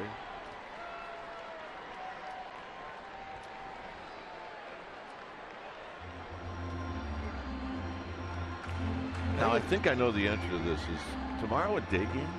Yes, it is. Wow. Yeah, Giants pregame live will be on at 12:30. He got the ball and it's in the right spot. 1-2.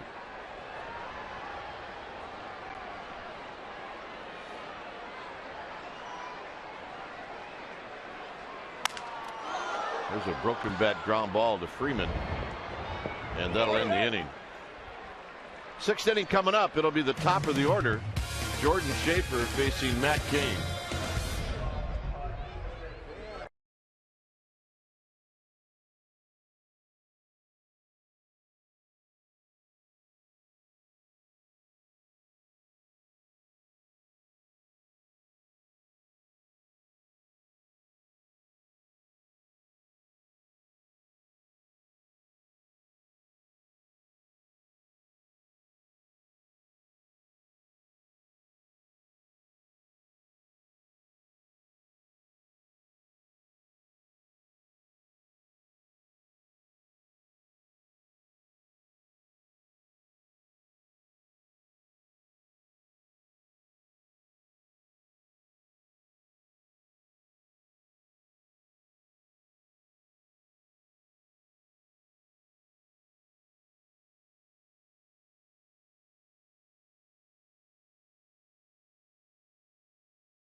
2 in the top of the 6th inning, and we've got a new Romo's relief ready for fans at csnbarriet.com. Gentlemen, I sat down with Sergio today and we talked about how important it is as a closer to have a short-term memory. He also shares what he enjoys most about using Twitter to engage with fans. Romo's relief, csnbarriet.com. Dwayne? All right, thanks, Amy. Always a delightful chat with Sergio Romo as Jordan Schaefer takes a called strike. He had an infield hit in the 3rd.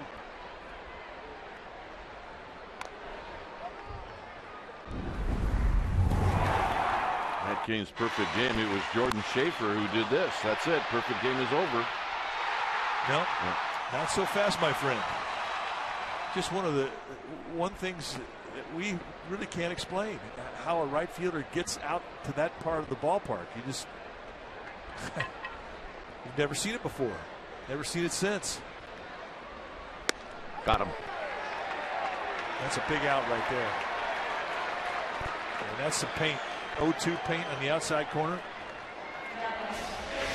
5th strikeout for Cain. Just a little cutter right back into that outside corner location and nails it. Here's Simmons, the young shortstop for this Atlanta Braves team. Last year the Braves just raved about Simmons. And before the Giants got to Atlanta to play the Braves, Simmons had gotten hurt. And talking to their announcers, Chip Carey and Joe Simpson, they said, this guy's, wait till you see him. He's got some power. He likes the swing, that's for sure. 1 ball and 1 strike. Now they talk about his defensive abilities the way that we talk about Brandon Crawford.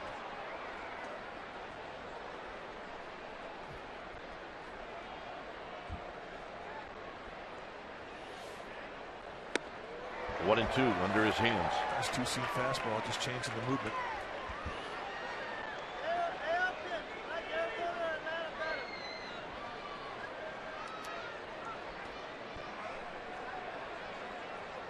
Upton on deck.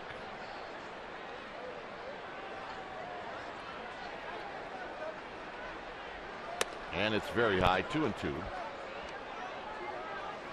Cain now with 79 pitches.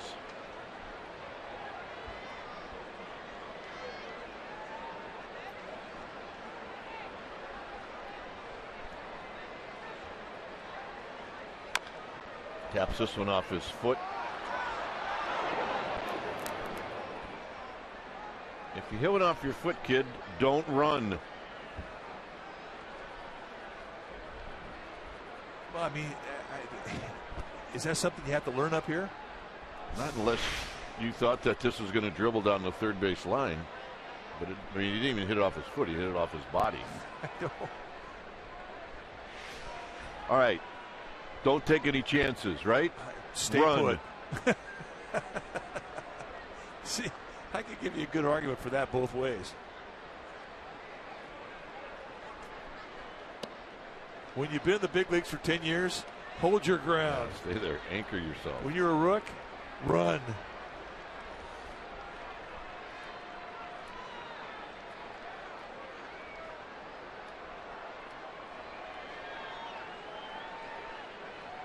3-2 pitch coming up. On the ground to Crawford. Crawford to Belt.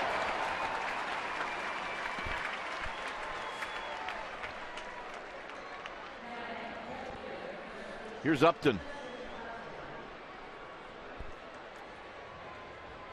Upton has walked and then hit a ball in the hole. A nice backhanded play by Crawford, and Crawford threw him out. Arizona in a tie score with Philadelphia. LA in a tie score with Miami. Colorado lost. As that's hit a ton into left center field. Pagan way out in left center. He's going to jump up against the wall, and it's off the wall. And I just think Pagan mistimed his jump. No, I agree. I think he was anticipating he was going to get some wall and didn't really get it. Off the crack of the bat, I know one thing. Justin Upton thought he had a 4-bagger. But that's one that Pagan should have caught.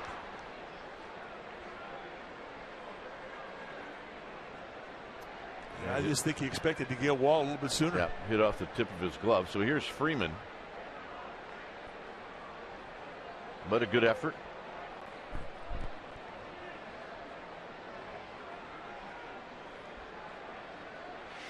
Freeman is bounced out twice.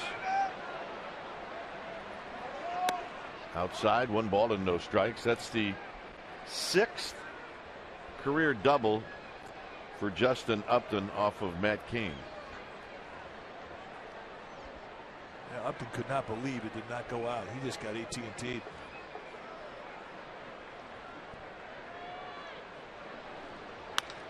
Freeman lifts one out to Andres Torres. And that ends the inning. 6-2 Giants.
History. It happened in 1974. The Giants outlast the Braves 5-4 in 13 innings. In Atlanta, Chris Beyer tied it with a 7th inning home run off of Phil Niekro. Bobby Bonds gives the Giants the victory when he scores the winning run in the top of the 13th. And that all happened at my partner's favorite stadium, Atlanta Fulton County Stadium. Easy, easy. Now watch what Matt Cain walked off the mound. Justin Upton was running down the line, and he asked Upton if he got it. Did you get it? Upton turned around and smiled and said, yeah. Yes, I did. What a great place to pitch. Here's Andres Torres. Torres is happy that Hudson is out. Hudson struck him out twice, and very quickly here Carpenter jumps out in front 0-2 or 0-1.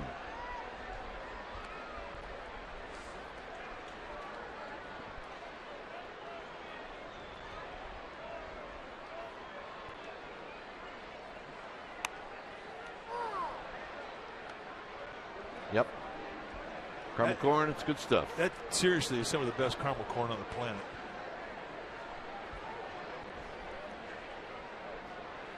On the planet? On the planet. I mean, you just jumped right outside of Northern California. You went to the planet. It's that good. Wow. But you can't get through the whole thing. Wow. You just can't. If that's the case, I want to get that. You got to have a ton of friends on that thing. Hat trick for Torres. Well, MLB TV celebrates 11 years with new low yearly prices. Watch every out-of-market game live on over 350 supported mobile and connected devices in HD quality with MLB.TV Premium. Visit MLB.TV today. MLB.TV, baseball everywhere. Here's Crawford. Crawford has singled and he's walked. That's good attitude by both of them. Oh, yeah. Yeah, that caramel corn, you start off, the first bite you say, I'm not sharing with anybody. And about halfway into it, you're looking for friends. You need help. Now that all-day sucker, you can have that one all by yourself. I never liked those as a kid. Yeah, I'd rather have 5 little ones. See? Looking for friends. You think that guy knew when he bought that it's the best in the planet? Yeah, in my humble opinion. That's good stuff. 2-1 now to Crawford.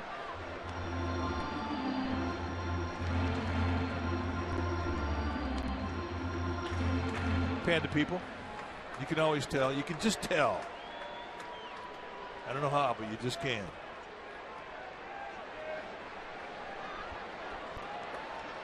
Two balls and a strike to Crawford. Crawford digs one out, and he's got a base hit.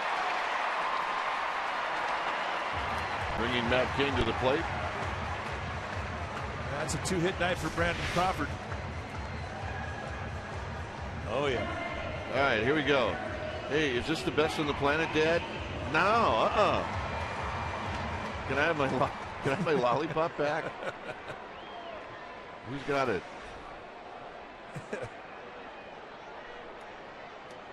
He made a bad trade. Looking for that sucker again. Cain bunts this one foul off the backstop. Cain had a sacrifice bunt in the 3rd inning.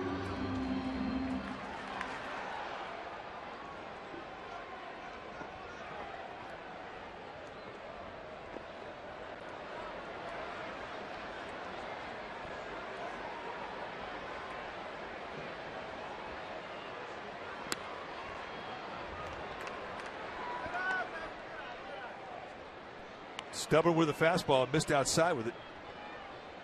You're tied to bunt situation. The hardest pitch to bunt is the one right across the letters.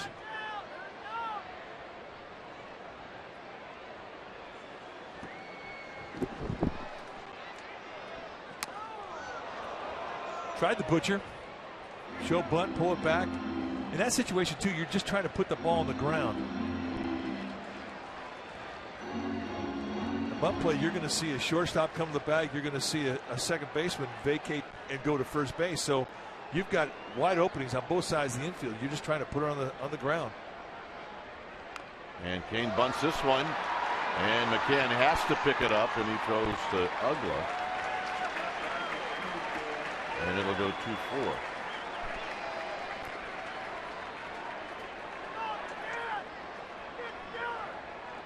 So Pagan is going to get a chance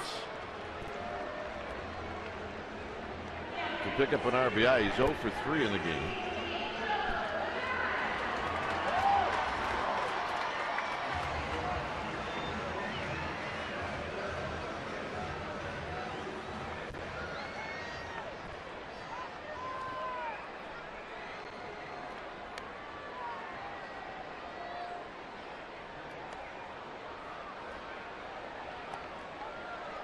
So here's Pagan.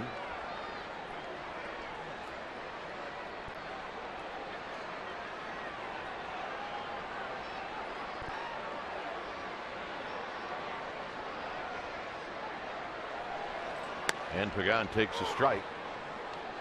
Giants with a 6-2 lead. They scored all of their runs in the 4th off of Tim Hudson.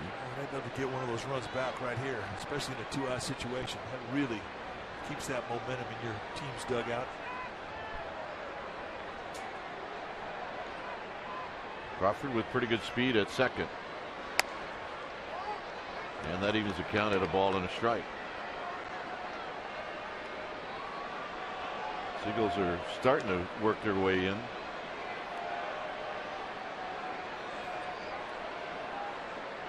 They're looking for moths.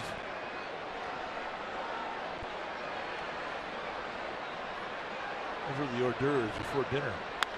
Hit high and deep to right. This baby's way back. It is out of here.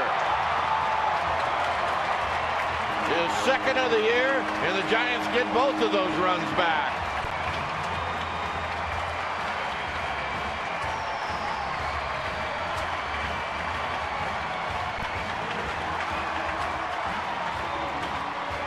And that's how you keep momentum in your dugout.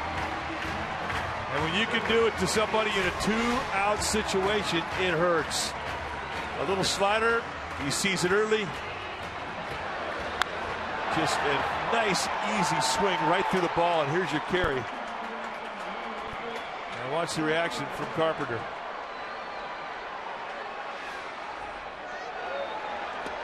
Scudero takes low. Scudero's had a good ball game. He's 2 for 3, a couple of singles.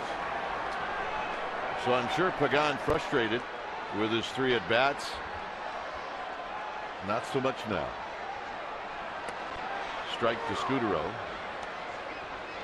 Bochy was talking about he's been wanting to give Scudero a day off. But he said he's one of the guys swinging the bats right now. Been about 2 hits a game. Another 2-hit night tonight. He hits one high into left field. It's in the park. It'll be Upton, and that'll end the inning. Pagan's second home run of the year. It reaches the arcade. It's bye-bye baby, and it's 8-2 Giants.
All right, here's our Toyota game summary brought to you by your local Toyota dealer.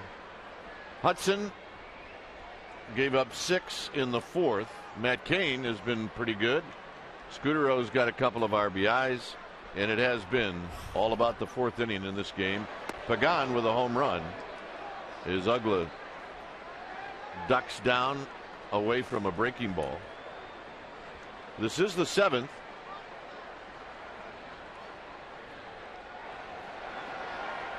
Ugla with a swing and a miss.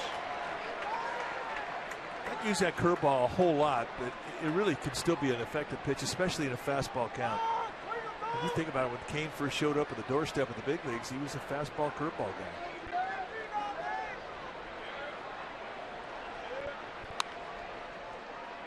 If you think about the guys that he was exposed to, Matt Morris, and Randy Johnson, and really all the veterans that are in the club now, not to mention Dave Righetti, Mark Gardner. I mean, they're just doing a wonderful job with this guy. He has learned his craft well.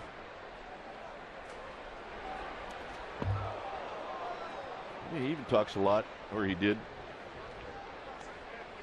when Matt Morris left about him. Well, Matt Morris really was a gift to Matt Cain, because when Matt Cain was just a young player, Matt Morris came in. There was, I've seen very few guys that have been as classy an athlete as Matt Morris. He'll be out of play. The way that Matt Morris went about preparing for a start, the way that he would read hitter types and dissect their swings and try and put different types of movement to those types of swings. Explaining situation to a young pitcher. How do you pitch for a ground ball? How do you pitch for a strikeout in a first, second, or third at bat against a guy in a strikeout situation? Pence is coming in hard. He's going to slide, and he makes the catch. What a play by Hunter Pence. I did not think he was going to get there. He chewed up some ground in a hurry. Right off the end of the bat. And we're talking about a low backhander on a dive. And I bet that thing was about a foot off the ground when he finally gets that backhand to it. And a barrel roll for style points. That's a great play. Here's McCann.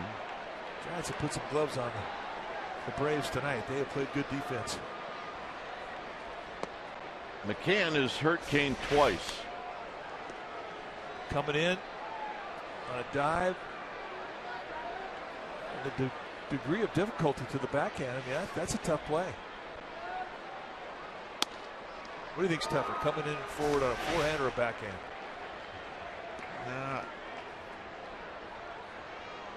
I think outfielders would rather have that play than the forehand? Than any other plays. Pagan moving over. And he makes the catch.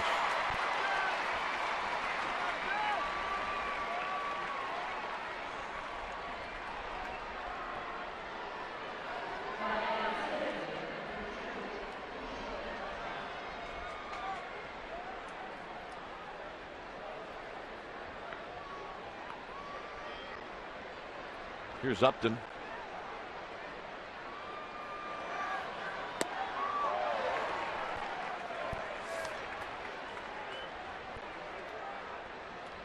Upton is bounced out and flied out.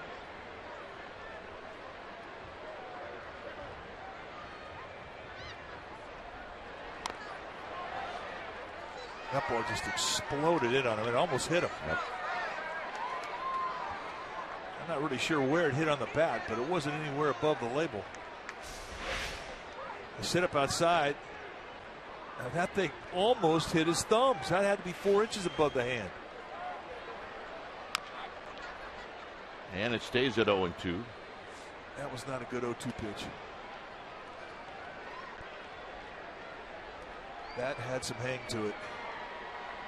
He has not missed many spots tonight, and when he's missed, he hasn't missed out over the middle of the strike zone.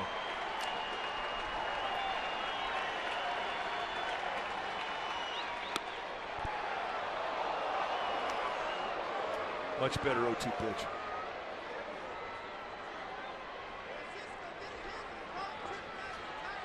So it's 1-2 with 2 outs here in the 7th.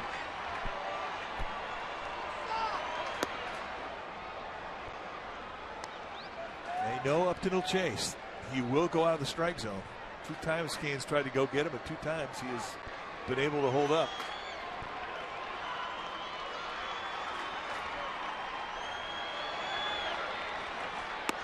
Got him, and that'll end the inning.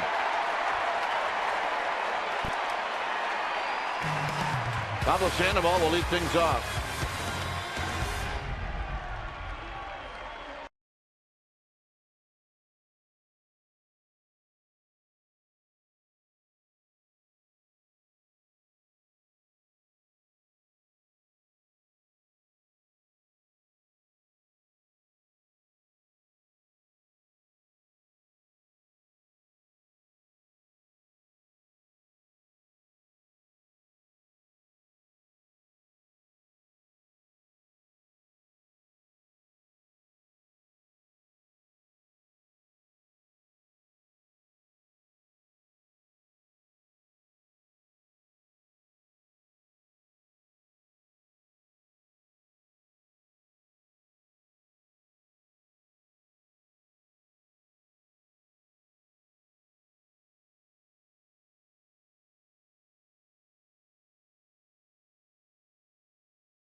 on.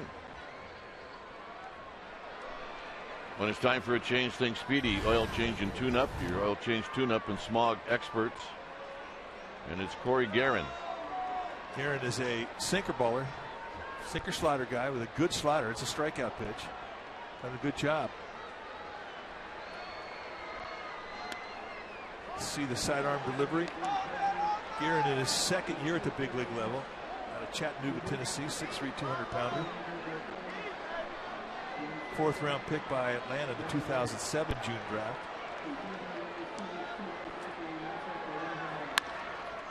Sandoval taps this one to Simmons at short, and Sandoval's retired. And that'll bring up Buster Posey.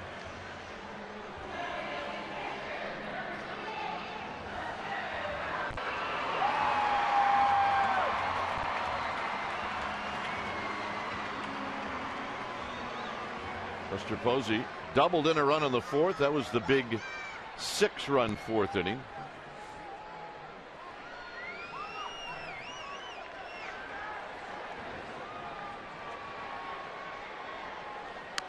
Here, this pitch is wide to Posey. Bottom of the seventh.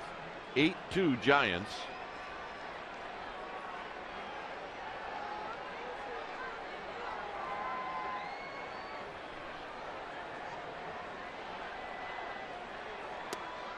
And it's 2-0.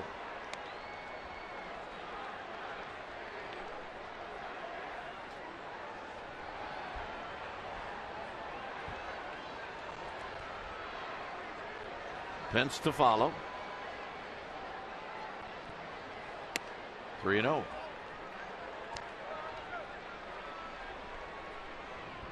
The Diamondbacks beat the Phillies 3-2. So the Phillies have lost the first 2 games in that 4-game series. Strike to Posey.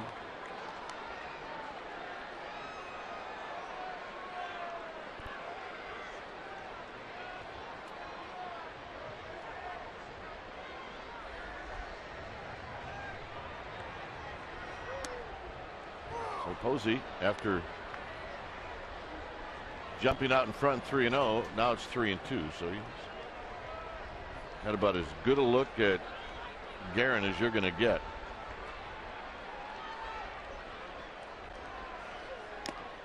And he got him.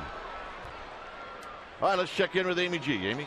All right, Dwayne and Mike, the voting has begun for the 84th annual Major League Baseball All-Star Game. And Giants fans, it's time to get on board. You can vote right here at AT&T Park, or you can go online to sfgiants.com and you can vote up to 35 times per email address. Now remember, guys, the Giants fans, huge influence last year. They sent 4 players to the All-Star Game, and their own skipper, Bruce Bochy, will be managing the NL All-Star team. So vote, vote, vote. Yeah, last year Buster Posey was the leading vote getter. Yeah, and Pablo Sandoval at the very end passed David Wright. Also, I remember where Melky Cabrera was in that whole process, but he got voted in as well. And I think he got voted in late.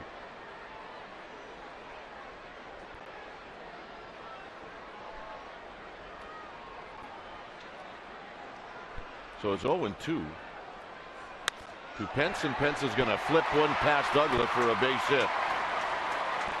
He can really extend out over the plate away. I mean, that was a pretty good pitch by Guerin. Little slider. And this is not anywhere near the strike zone. This is off the plate away, and he goes down there and beats it. And he backspins it going out the other way.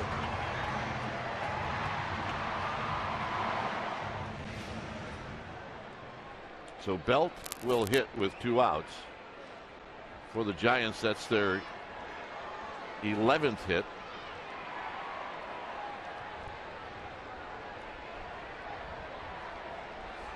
And Belt takes a strike, and it's 0-1.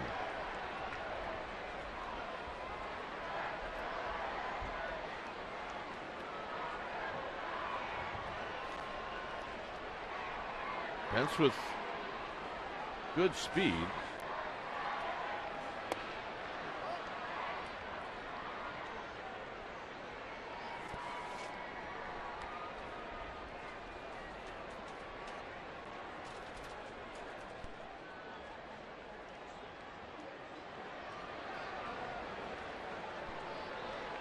Here's the 1-1 to Belt, and Belt swings and misses. Yeah, they're telling us that Shelby Miller's start against the Rockies about as good as you're going to get without throwing a no-hitter. Eric Young led off the game with a broken bat single, and then he retired the next 27. Wow. He struck out 13. He didn't walk anybody. Foul at the plate. Saw how Guerin grips the ball behind his back, and you can see not only the grip but the nail job that he has sort of epoxied on his middle finger. I think guys have problems when their fingers split. And look at this finger right here. I mean, that they're putting some stuff on that thing to kind of hold it together. Whoa. Constantly have to take care of your fingertips. Shave down calluses. Calluses can blister up underneath and get a blood blister. And you can miss time. Blisters are serious problems for pitchers.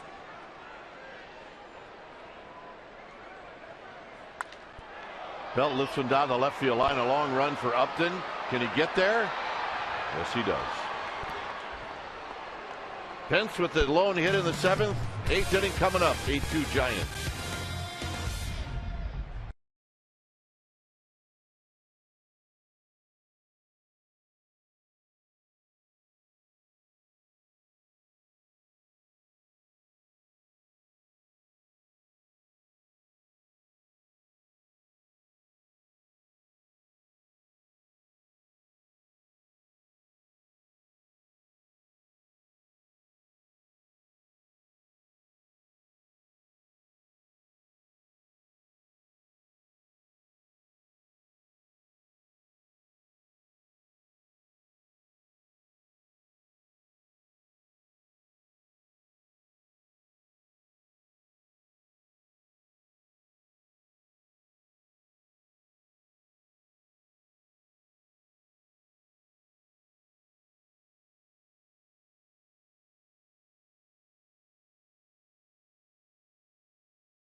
Is brought to you by Xfinity, home of the most live sports. Well, stay immediately after Giants baseball for Esurance Giants postgame live. Highlights, reaction, analysis. It's all coming up right after the ball game. One change for the Giants, and that's Joaquin Arias is now at third. The Panda is out of the ball game. So some action for Joaquin Arias.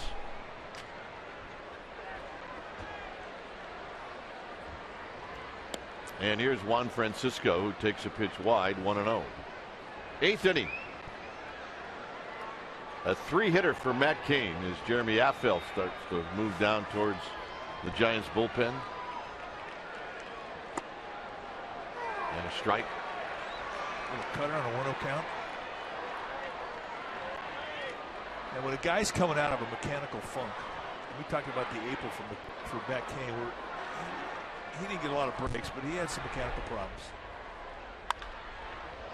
Scudero, he will find it and throw it and get him.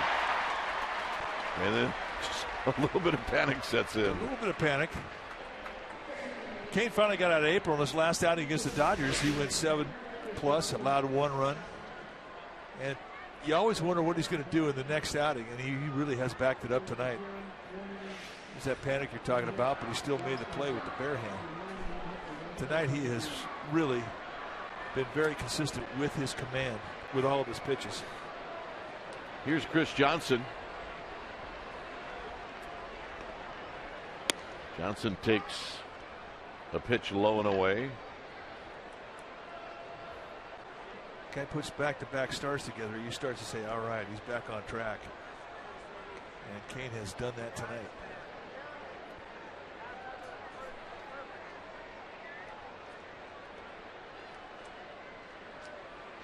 Johnson rolls it foul. I think Chris Johnson was in that perfect game that Matt Kane threw.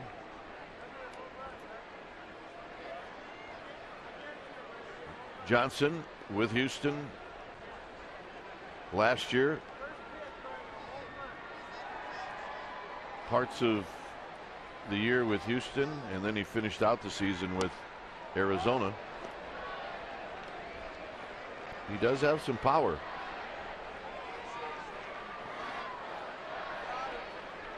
That looks like your closet. Well, can't have Well, too that's much like orange my and black. closet too. All right, I get it. I can't believe you're throwing stones. Hey,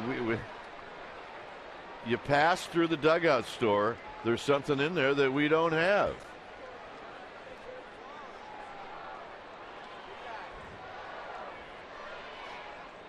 I remember going to County Stadium and looking at those things. As this is hit on the ground to Crawford. Crawford will throw on to Bell. And I also knew that I had no chance that my dad was going to buy anything. Oh, no chance. The only time I got something is when it was a giveaway. And back in those days, they were not giving too much away.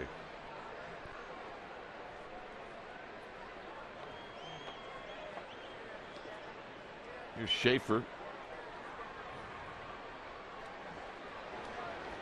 Well, it's fun. Strap on your colors, you head to the yard, pick up your gloves, watch a ball game, catch a foul ball, maybe. Schaefer takes a pitch high. Schaefer is 1 for 3.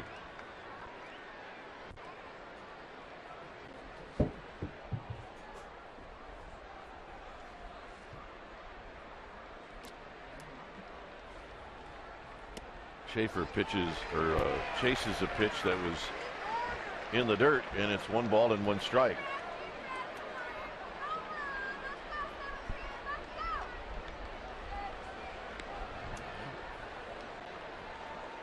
Now those are good ones right there. Pablo with the MVP. Buster with the World Series trophy.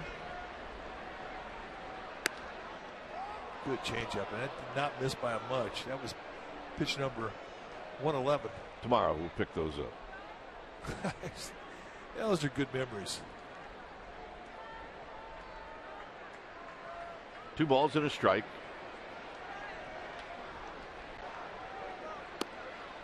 Two balls and 2 strikes on pitch 112. And that's just nice use of a little cutter in the backside. Guys see it early, they give up, and it just keeps coming back into the strike zone. And he's used that pitch a lot tonight.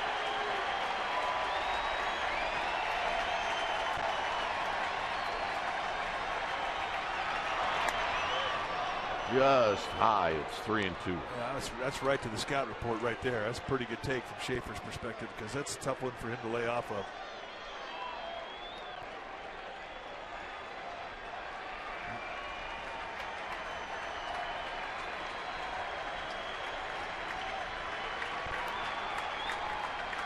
Got him. Maybe his last hitter. He strikes out Jordan Schaefer. The horse has gone 8 with 7 strikeouts. He's only allowed 3 hits and 2 runs.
Some of what has happened here at the park tonight. It's 8-2 here in the bottom of the 8th inning.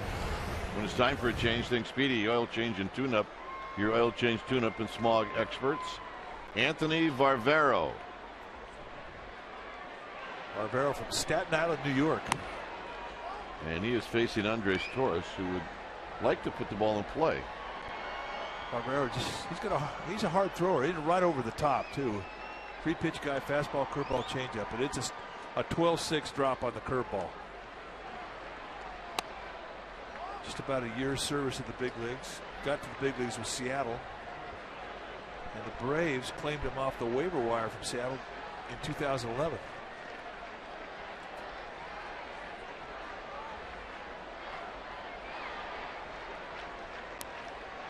Torres takes a strike. It's 2-1. See Matt Cain's line. 114 pitches for Cain tonight. That's his season high. That's a great line. You allow 5 base runners. You've done your job.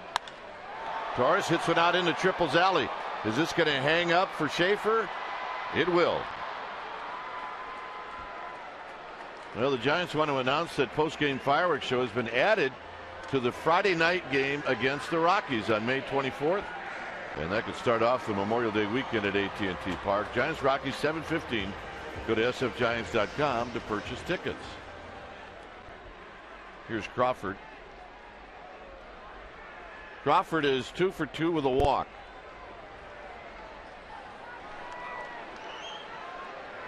He was walked intentionally in the 4th. He scored a couple of runs. The dog is here. He's loving the night.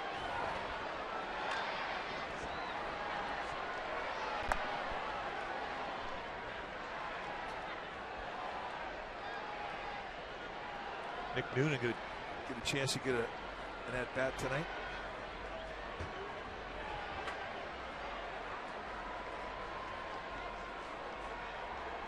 Crawford takes wide. It's 2-0. George Contos is getting loose.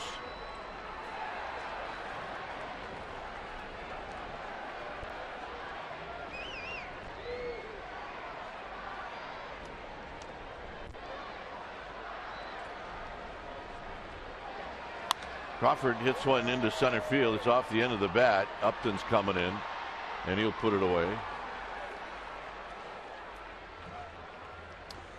Well, don't forget to check out Sportsnet Central tonight after Giants postgame live right here on Comcast Sportsnet Bay Area.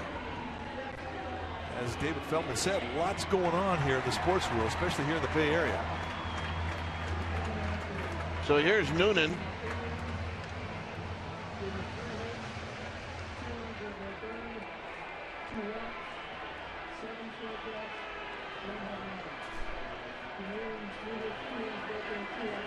Noonan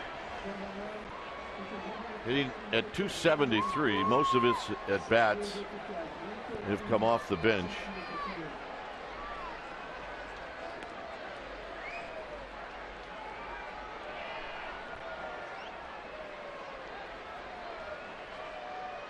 Noonan takes a strike. He's 3 for 15 with a couple of RBIs as a pinch hitter.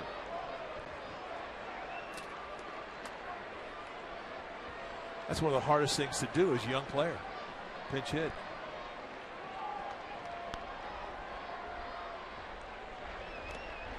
The reason it's hard, and it's normally a job you see an older player have, is that he doesn't really have a book on a lot of pitchers in the league.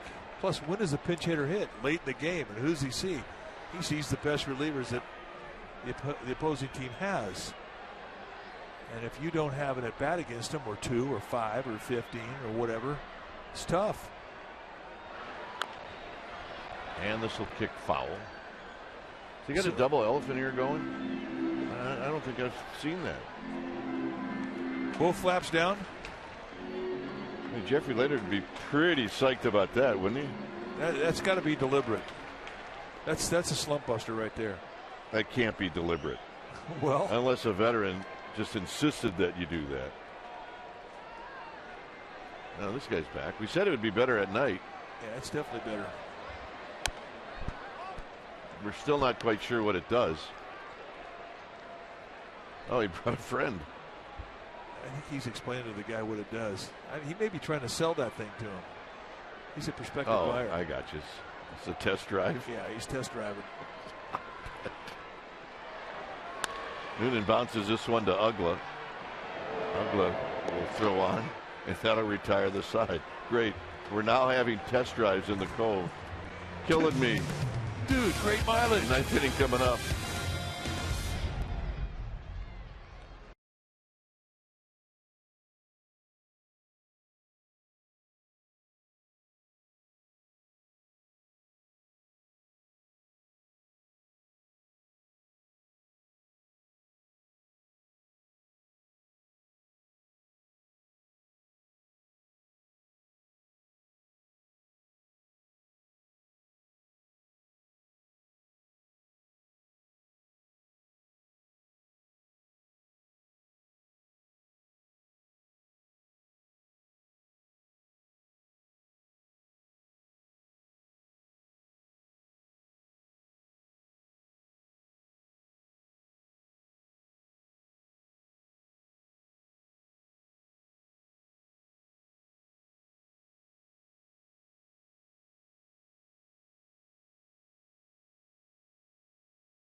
Well, it's going to be at 1 p.m. Pre-game live will start at 12:30 right here on Comcast Sportsnet Bay Area. And the game on Sunday will be right at the same time. Then the Giants will be in Toronto and Denver. And tomorrow, by the way, will be Paul Mahallam against Madison Bumgarner. When it's time for a change, think Speedy Oil Change and Tune-Up. Your oil change tune-up and smog experts. George Contos, the new pitcher now for Bruce Bochy. 19th time that Contos has come in. Having a good solid start. 18 base runners in 19 innings. And he has been chewing on right-handed hitters. 152 they're batting against him. And he's going to face one here to open it up. And that'll be Simmons, followed by Upton, and then Freeman.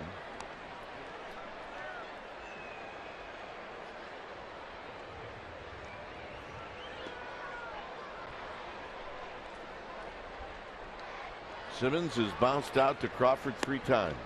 It's 2 balls and no strikes.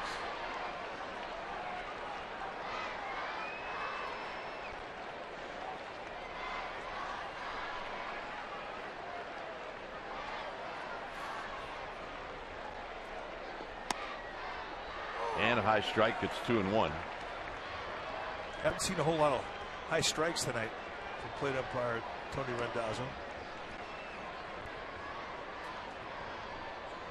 But first strike for a reliever does wonders for him.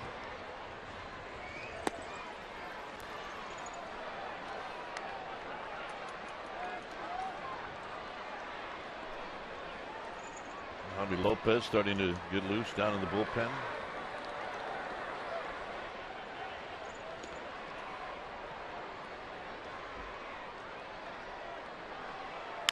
On the ground, Arias gets some work at third. 1 out.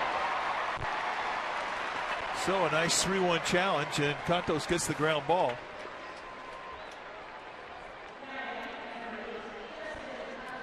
Nick Noonan stays in the game, and he's at second base. Scudro's night is over. So here's Upton. Upton has walked. He's bounced out and then hit what looked like was going to be a home run, but it was off the wall. in the 6th inning.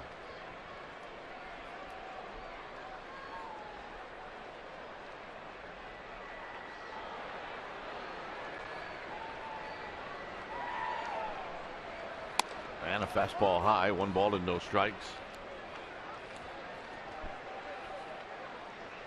Freeman to follow.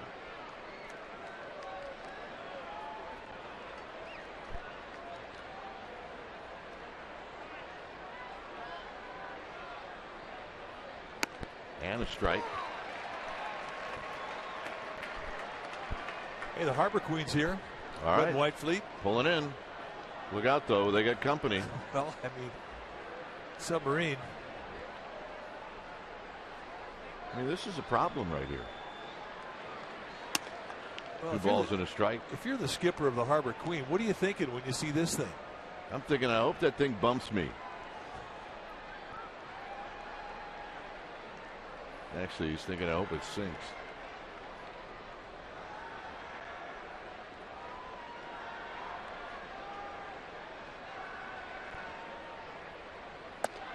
Three and one. Another 3-1 count here for Contos.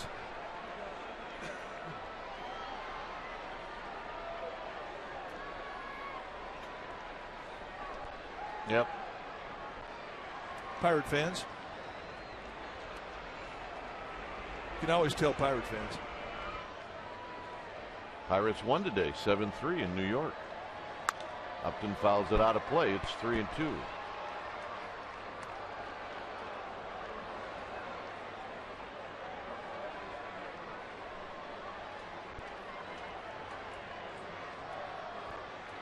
So Upton steps out of the box.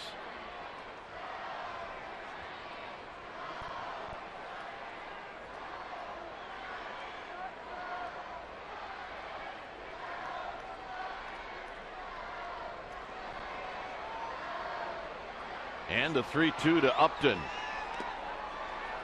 And he walked him. 2-2 slider. And that's going to be the last pitch for Contos.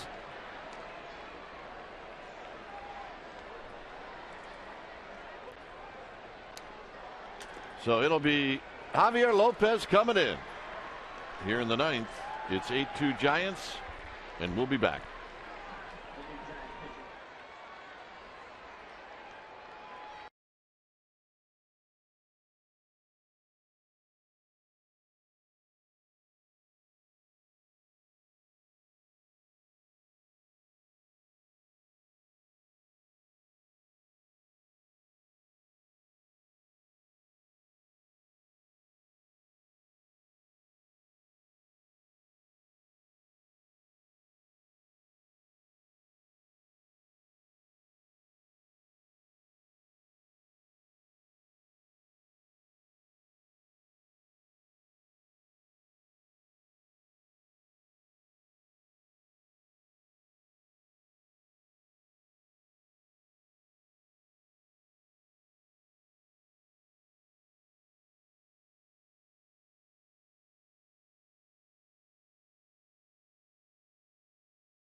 When it's time for a change, think Speedy Oil Change and Tune-Up. Your oil change tune-up and smog experts.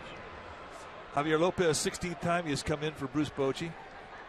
1-0 with a 3.24 ERA. Lefty's hit 273 off him.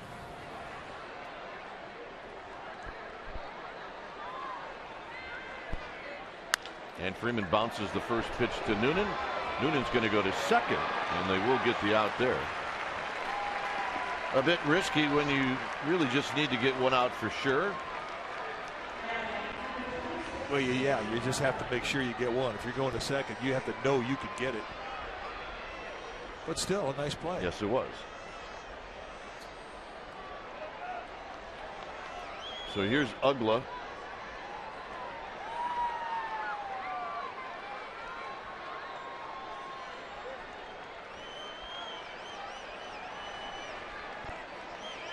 Ugla 0 for 2 of the walk, and he skies this one out to Hunter Pence in deep right center field, and Pence will put it away, and that's the ball game.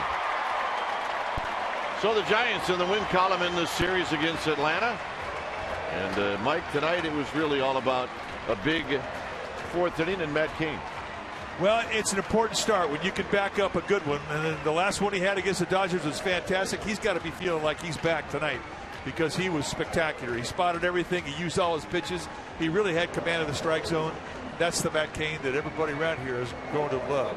Final score here tonight, Giants 8, Braves 2.